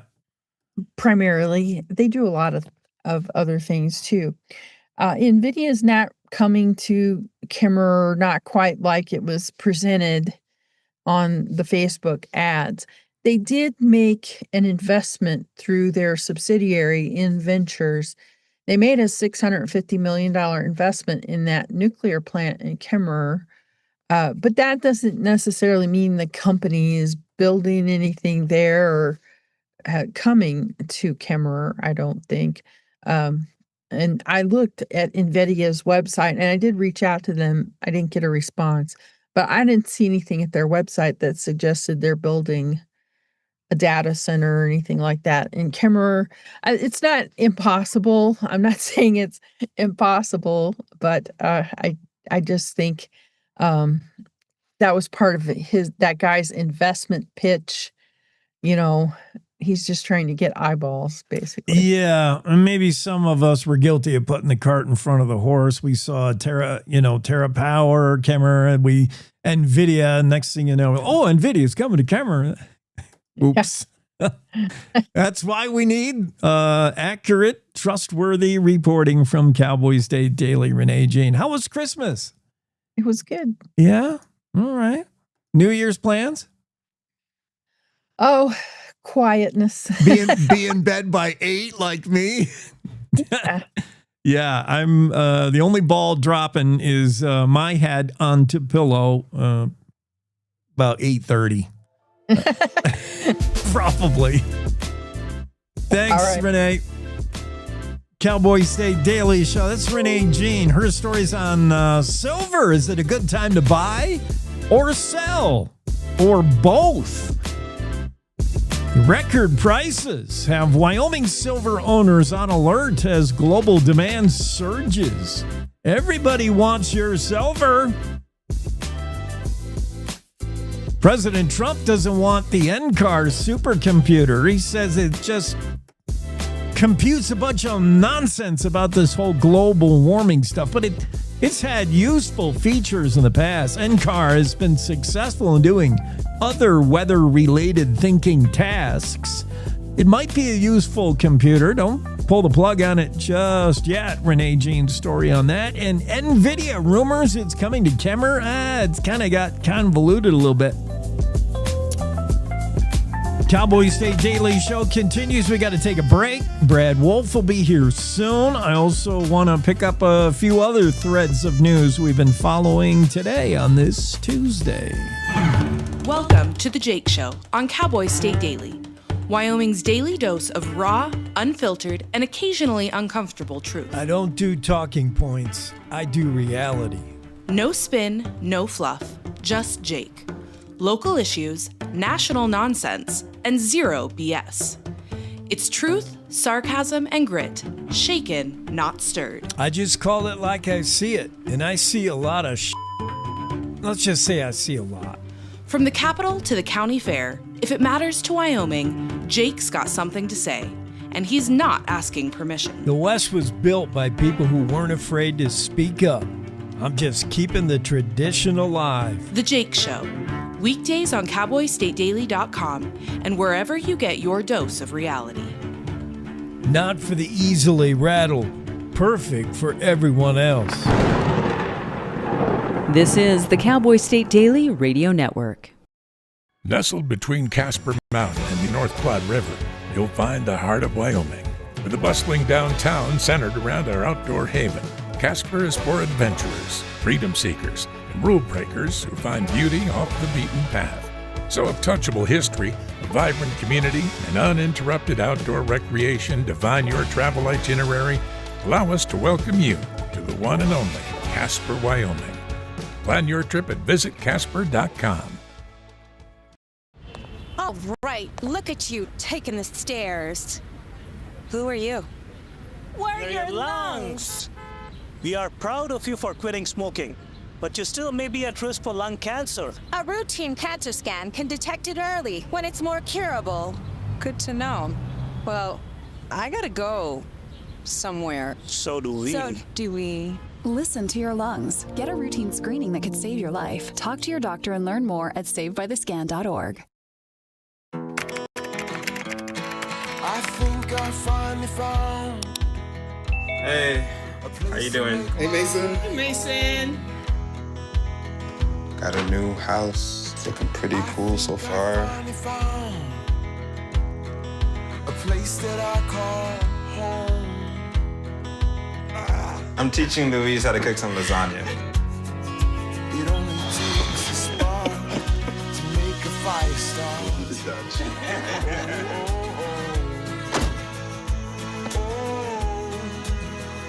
Thank you. Study, please.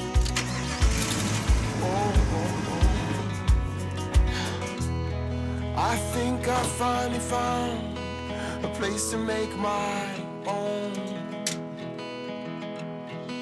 A place that I call home. This place that I call home.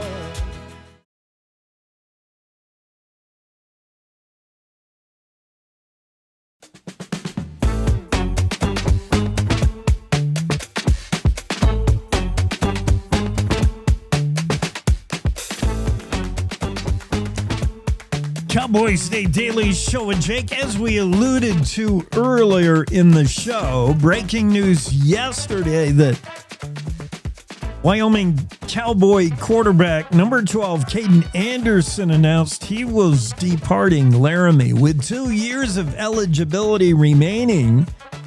The sophomore quarterback says he wants out of UW. He will jump in the portal. He thanked everybody at Wyoming. Yada, yada, and out he goes. And just further highlighting the volatility of college athletics today. Is it because Caden isn't getting paid enough to play? I can't imagine Anderson's resume would land him a high-paying gig at another college. I mean, his time with Wyoming was somewhat brief, marred by injury in many cases. But his body of work can... Maybe, you know, there's somebody out there who may be ready to lavish Caden Anderson with a lot of money, saying, come throw passes for us. I guess. He appeared in 21 games during his 3 years on campus. Started all 12 last season, threw for almost 2,000 yards, 12 touchdowns, completion percentage 56.3.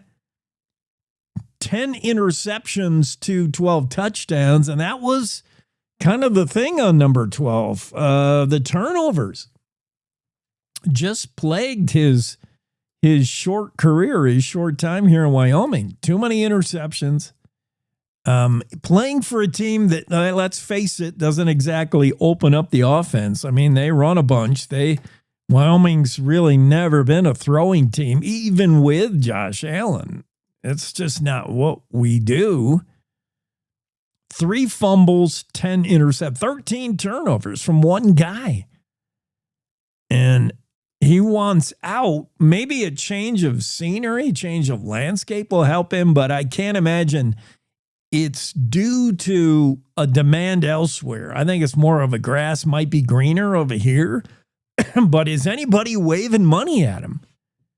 I don't know. And if he was being paid to play for the Wyoming Cowboys the way that other schools pay their star quarterbacks, and we're talking 6 figures, 7 figures, BYU just spent $7 million on a basketball player. Golly. If Caden Anderson was getting paid that kind of money, would he have stayed? Or was it the fact that he plays in a system that doesn't prioritize passing, and that's what he does? Is he getting paid millions to hand the ball off to 3 running backs who have now also all declared they want out? I think we're down to Toad Harris as the only guy who says he'll stick around. Yeah. Caden Anderson, quarterback that was not tremendously beloved when he was here, is kind of a good riddance. I mean, I wanted to like the guy, and he had flashes that he could be the guy. I really wanted to be a Caden Anderson fan. I wish him good luck. It's not like I'm like, oh, he's the worst quarterback ever. He struggled with a lack of weapons. You know, we had like one wide receiver that was decent in a system that didn't really throw a bunch, although it was kind of exciting to see Javon Bonai take over the OC play calling for 2 games. It just was destined for failure. You've got to be a different kind of quarterback to stand out at UW, and a different kind was 17. Josh was one in a generation of guys who are going to have success quarterbacking at UW. It's not an easy gig. You're going to throw 22 times a game, and that's not enough reps to put up any kind of dazzling numbers, quite honestly. But anyway, Caden Anderson heading somewhere, but out of Laramie. We had on earlier today special guest Stan Blake, former state house rep for many years, also former train conductor. Yeah, there is such a job as train conductor. Worked decades for Union Pacific, for UP. Stan Blake was on. We talked about all things trains, including how do trains derail? Whose fault is it? Can wind really blow over a train? And Stan said, absolutely. And it's a known thing. In fact, UP, probably similar to BSNF and anybody else runs trains, they have high wind advisory days, similar to I-80, where they say, hey, truckers, you better be 20,000 pounds. You better be 30,000 pounds or more, or you're going to blow over. Similar to trains, there are high wind warning days where you just have to ground the train. You can't roll because it will blow over. Especially the double-decker thing. Stan said, he's like, oh yeah, it's like a billboard. The wind will blow a train right off the track. It's incredible. I still think that's astonishing. A train seems so much more substantial to me than a semi. I could see a semi truck blowing over, as big and heavy as they are. But trains, a railroad car attached to another railroad car, attached to another one, 100 cars of railroad. How do you blow that over? Wyoming wins how you blow it over. So Stan and I talked about that. And we talked a little bit about safety at crossings. And that's in the news today. David Madison's story that dropped yesterday. Wyoming Department of Transportation right now is busy updating its statewide rail plan. It's a long-term look at how the railroad can play a part in transportation within the state. We're not talking freight, like moving passengers. And this talk heating up in the past year or 2 or 3 of getting back to passenger rail travel in Wyoming. We used to travel that way, you know. That was the way to travel. It was that or a horse in this dang car, this dang invention. Thanks, Ford, Dodge, Chevy. We all of a sudden we abandoned railroad. We're like, we don't need trains anymore. We got cars. Well, now we see the challenges, the limitations of car travel, and suddenly and it's not just romanticism, I don't think. I mean, traveling by train feels old school, romantic, but it also has, legit advantages, how would you not want, would you like to make the 7-hour corner to corner trip in Wyoming? You know, because of the mountains, there's only a certain amount of highways, there's only so much pavement in the state. Would you rather make the 7-hour trip in a snowstorm on slippery roads and limited visibility, gripping your wheel like this, white knuckling the whole 7-hour ride? Or would you rather spend it in the fine dining car of a train, enjoying a nice meal, a nightcap, and then go to sleep? Take a little nap in the train. Yeah, I'll take the train with Wi-Fi and food, including like Michelin star chefs on some of these Amtrak, back east. So yeah, the passenger train makes sense in Wyoming. There's talk of getting it going, especially with the fact that Colorado is already doing that in the Front Range. And would you like to extend that out up into Cheyenne and then ride the old BSNF line clear up to, where does it run? I have a map here somewhere. What did I do with it? For the most part, UP runs east-west in Wyoming, and BSNF runs north-south. Here's the map. I'll share this with you. Here's the existing tracks. This is where we have railroad track laid right now. The yellow here is BNSF, and you've got that running from Cheyenne through Chugwater, Wheatland, Douglas, Glenrock, Casper, up through Shoshone, Worland, Grable, Loveville, Powell, Cody. That's the BNSF. Would you like to make that trip in the Subaru or in the luxury of a train? Then there's the UP, of course, runs along basically parallel with Interstate 80 if you're traveling that. And anybody who's driven Interstate 80 in the winter, you want to drive that with all the truckers, or would you rather take a passenger train and be able to move around, get on the Wi-Fi, enjoy a meal, and go to sleep in your bed car? What do they call the bed car? Sleeping car? Your sleeping chamber? Yeah, I'm all about a return to rail travel. But Stan Blake and I talked a bunch about trains, and in particular, David Madison's story, though, centered on safety and the crossings. Wyoming had a streak going of 5 years of no train vehicle deaths, no fatalities resulting from a train hitting a vehicle. It's almost never a vehicle hitting the train, although it is sometimes. Sometimes it is somebody driving directly into a train that you can see there, but usually it's the train whacking a vehicle that's trying to either A, sneak through, get around the guardrails and say, oh, I can beat that train. He's not going that fast. Or, as we've discussed, the Murphy's Law of driving on train tracks, that's where you're always going to stall out. I mean, how many the motion picture industry has taught us that? Hollywood has taught us that if you were going to run out of gas, it's always on a train track. If your vehicle stalls and won't start, it's always on a train track with the engine bearing down on you.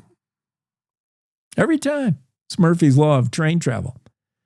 Texas led the nation last year, by the way, with 283 collisions in 1 year. In 2024. That seems like a lot. 283 times a train hit, presumably a pickup truck. That was Texas. Wyoming had gone 5 years without a fatality until just recently we had one.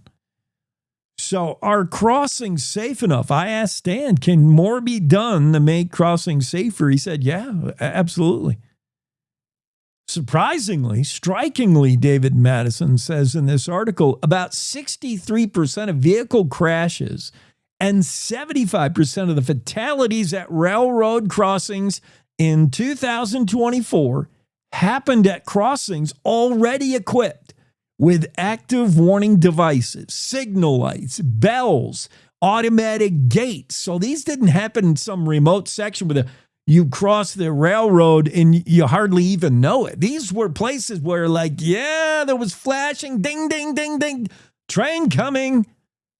75% of the time, 3 out of the 4 times someone died on a train track, you knew the train was coming. It was evident. Interesting. Train safety at crossings, that's the thing. Passenger, is that ever going to happen? There's talk. It's all going to be funding. Who's going to pay for it? How are you going to fund it? Bringing back passenger rail. Somebody's got to pay for that. And we're not talking about doing it tomorrow or even next year. There's the notion that even though YDOT is studying it now with their their big statewide rail plan, if we got to passenger, it's estimated we're talking decades, like 20, 25 years before we would ever get back to passenger travel. And then you got the fact that UP and BSNF are not really down with passenger travel. I talked to Stan Blake now. He's retired from Union Pacific, but he said, hey, man, we do freight. We're UP. I doubt my company, I doubt UP is interested in doing passenger. That's an Amtrak thing. How would you work out that? The infrastructure is there. The rail is there. Could use more regular inspection. But the infrastructure does exist, Stan said. We got good rail in Wyoming. It's there. Currently used for moving freight, but could be used perhaps for passenger travel. Director of Cheyenne MPO, Christopher Yaney, said prompted by Colorado's Front Range Passenger Rail Project, which is planning a line from Pueblo to Fort Collins. He said, we've reached out and talked about extending it from Fort Collins on to Cheyenne. The last time a Cheyenne train pulled into the station with people on it was 1997. Those days are long over. Or are they?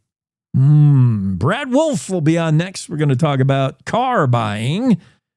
And some reasons why you might want to factor in Wolf into the whole equation right after this. Oh, look, another national expert explaining Wyoming.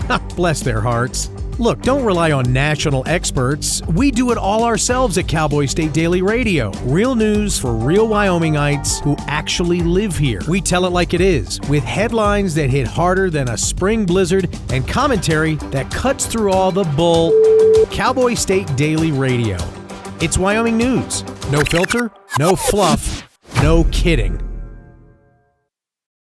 You're listening to the Cowboy State Daily Radio Network.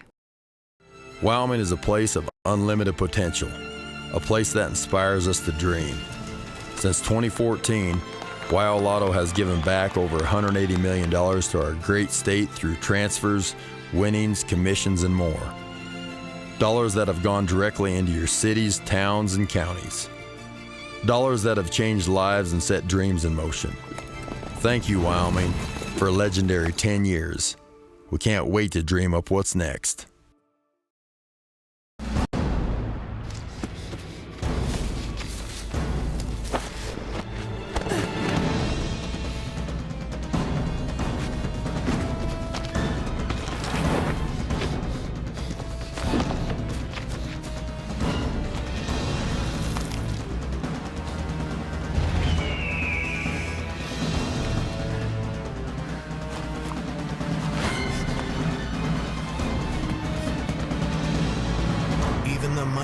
Might not see it coming. It's prediabetes, and it captures 1 in 3 adults. You may not even know you have it, but you can escape. Take the 1-minute prediabetes risk test to know where you stand. With early diagnosis, you can change the outcome and prevent or delay type 2 diabetes. Be your own hero on smartphones everywhere at doihaveprediabetes.org. Whether it's our stories, the warmth of our laugh, or our family's secret sauce, we all bring something different to the table. So make some space. The power of connection is waiting right outside your comfort zone. Learn how you can help strengthen your community at belongingbeginswithus.org/teamup.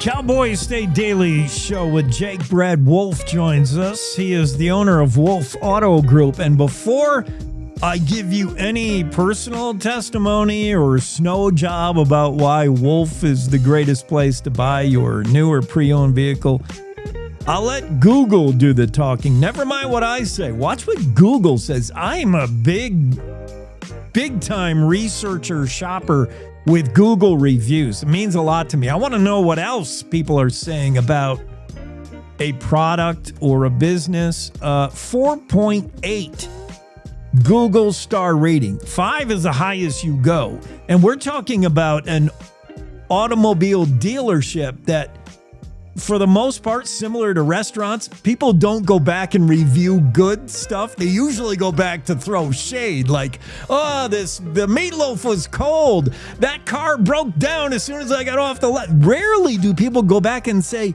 I love this dealership. That was so great. 136 reviews, rocking a 4.8 star rating. And I know that means a lot to you, Brad. You know, it does. It's something we pride ourselves in, and we have a great team here. We love customers. We love what we do. And fortunately, we've been blessed. They love us. It's been great, Jake. Wolf Auto Group in Jackson. I know of you guys. Also in Buffalo? Yes, we have a dealership in Buffalo as well. So we kind of span the state, and works out great.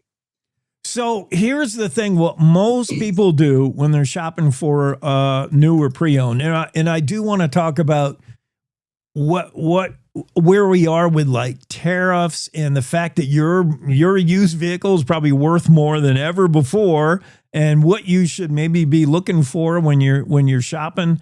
But here's what a lot of people do with the invention of the internet. Either we're looking for a very, very specific automobile, and we assume it's not probably parked on the lot there in Jackson, there in Buffalo. It exists somewhere, and I bet it's in Denver or Salt Lake, and I'm going to drive there to get it.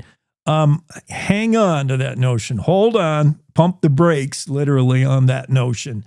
Buying out of state creates, for one, it's unnecessary, I think, Brad. If someone shows you, hey, this Ford F-150 is being advertised for this amount, can you find this vehicle for me and match it? And also, what are the perils of buying out of state? Once you go to Denver, buy that truck, bring it back to Wyoming, that dealership's forgotten you. Yeah, we see it often. And just to clarify too, I used to be in the new car business for the last 7 years. We specialize in pre-owned vehicles in Jackson and in Buffalo. And the cool thing about that, Jake, is that we get to actually sell customers the vehicles they want without trying to push them just to some specific brand, which is fun. But we see often where customers come in, maybe they think they can do a little better in Idaho Falls or Denver or Salt Lake, and then they have a problem and they call the dealer and the dealer just isn't very helpful. The advantage of buying from a store like ours, or other reputable dealers who actually stand behind what they sell is you've got a partner in the industry. And so something breaks, something goes down, we're the first phone call where we can get involved and help rectify a situation, maybe provide a loaner. It just, just being customer centric. We're in a small town and we want to do business like we're in a small town, yet we can find anything anyone wants all across the U.S. Yeah. So typically a pre-owned vehicle now, we don't have the guarantees of a new vehicle. So, if something breaks in the first couple of weeks, in the first month, we're just out, right? But no, I think you guys, you have a special, what you personally will back with a pre-owned when you drive it off the lot.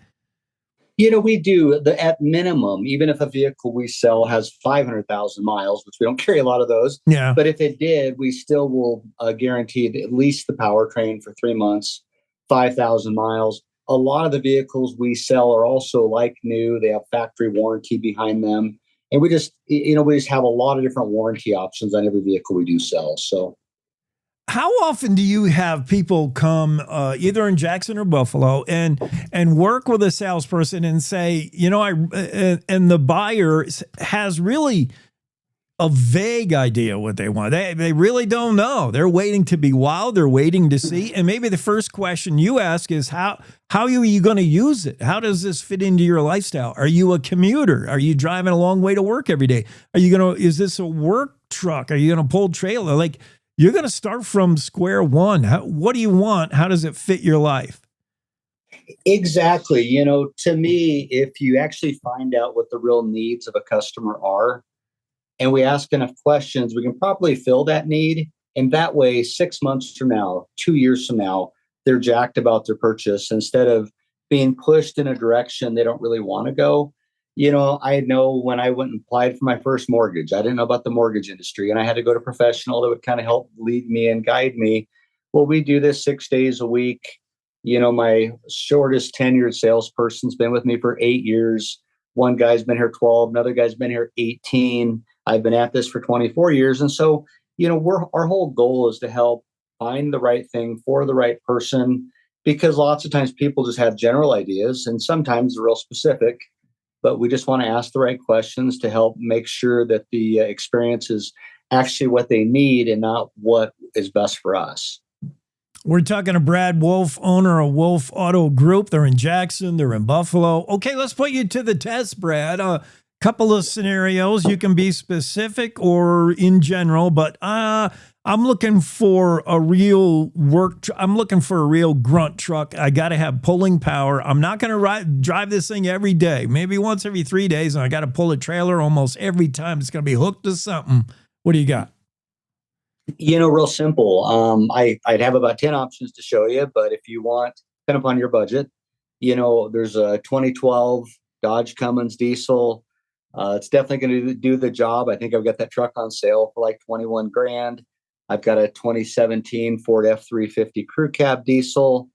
If your taste is a little higher, I've got a 2025 Ford F-350 crew cab Power Stroke, and kind of everything in between, whether it's, a GM or a Ford or a Ram. That's going to vary in the budget range, probably from 15,000 up to 90, depending upon how nice we want to go. I got an older commuter kind of car that I want to trade in. You're probably not interested in that. We always have a need for good valley cars in the town. Always something we have a need of. We will take something like that every day for sure. Okay, Brad, I want to put my kid heading to college in something. I don't want to break the bank here. We're already paying for books and for a semester at a college. But I want them to be safe. What do you have for the kid going away to college? I would have him drive one of four things. I'd have him drive a little Audi Q5 that I have here. It's a 2018, maybe a 2020 Toyota RAV4 that I have here, a little Kia Sorento that I have here, or a Subaru Outback that I have here. And just kind of have them feel what they are most comfortable in. Every one of these four cars will easily make them through college and get them a good start in life. I have no idea how I'm going to pay for this. And I hear that lending rates are through the roof right now, or maybe not. What are interest rates doing?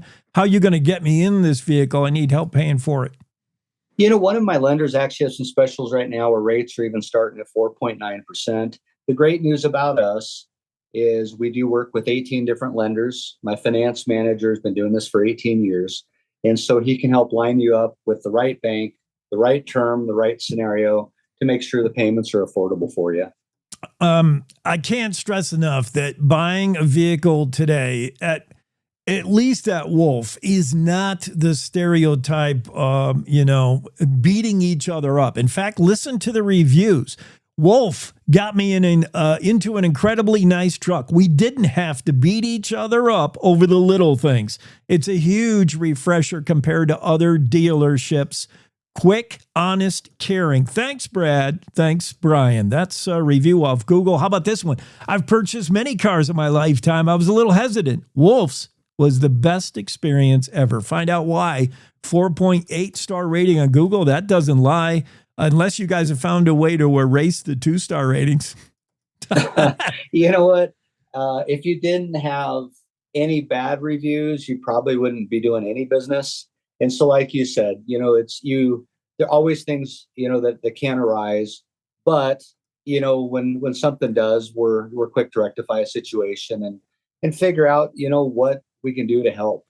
So. Yeah, if you bought out of state and, we're all guilty of trying to do that once. I went to Salt Lake once. That dealership is not there for you. And it isn't always like when it's a problem. I mean, maybe, it's just some kind of recall, safety recall. It could be anything, and you want to know the people that sold you that vehicle are still there. And they're staying behind it, and they're a partner in your purchase, because that's what's important. It's not that sale. It's the next one they're always thinking about, especially when you're, small outfit in a small community like Jackson or Buffalo. Wolf Auto Group. How long you been doing it, Brad? How long you going to keep doing it?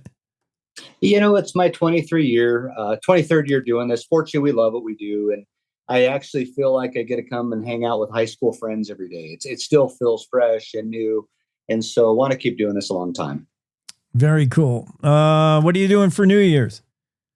We are going to go to a wedding. A friend of mine's longtime friend's son's getting married. And so we're going to go celebrate with them and then see what else we do later on. All right. Well, I hope I can send people by your way. Where are you in Jackson? You're south of town, right? Yeah, we're just on the south end of town, right across from Smith's grocery store here in Jackson, right on Highway 89. And been to Slovenia a long time. So excellent. Anything else? No, we appreciate you. Thanks for all you do. It's nice to have a local radio station in town. So thank you. That's cool. Hey, thanks a lot, Brad, for coming on. I appreciate it. Good to see you, buddy. Happy New Year. That's Brad Wolf Auto Group. You can find him in Jackson and Buffalo, where the wife and I think that's our game plan, is to get to Buffalo. So we'll be covered here, there, everywhere. Wolf Auto Group, Brad Wolf. Big thanks for him to come on and talk pre-owned vehicles, which a lot of people are hanging on to their vehicle now. Your trade-ins have never been worth more. I know that. But if you are on the market and if it's new, a lot of people think new, as soon as you drive it off the lot, it's already depreciated so much, Maybe pre-owned's the way to go. High mileage, low mileage, pre-owned from an outfit that stands behind the purchase. Go see the folks at Wolf Auto Group. They're doing business a different way. Not the old stereotypical way of beating each other up over agonizing hours. I mean, make it easy, make it quick, honest, and caring, as one reviewer said. Wolf Auto Group. And we're getting down towards the end of our time here on a final hour on a Tuesday, Cowboy State Daily. I'll be with you all week, including tomorrow, New Year's Eve day. Got a regular show lined up for you with special guests. We're going to talk to Doug Kelly and the whole AI thing and the need for the U.S. to win the artificial intelligence war with China. You didn't know we were at war, did you? We're kind of at a soft war with Venezuela. Golly, every day I see what Trump has blown up down there in Venezuela, and drone strikes for the first time on land, not just out in the ocean, but there was recent drone strikes by President Trump, by your country, on a Venezuela port. CIA operations. We are essentially in a soft war with Venezuela. It's so weird what's going on down there. I'll have an expert on later in the week to talk about this Venezuela conflict and what we see going on down there with drug boats blown up almost every week. Yeah. But, Doug Kelly will be on tomorrow to talk AI. Jared Petrino will be on to talk UW sports. I can't wait to see what he says about Caden Anderson, about all the transfer portal situation and all that stuff. So a lot to do tomorrow. We'll be on tomorrow. We'll be on New Year's Day all week on the Cowboy State Daily Show with Jake. But right now, we're off. That'll do it. Have a great Tuesday. See you tomorrow. Good morning. This is the Cowboy State Daily Morning Show with Jake. The new way Wyoming wakes up.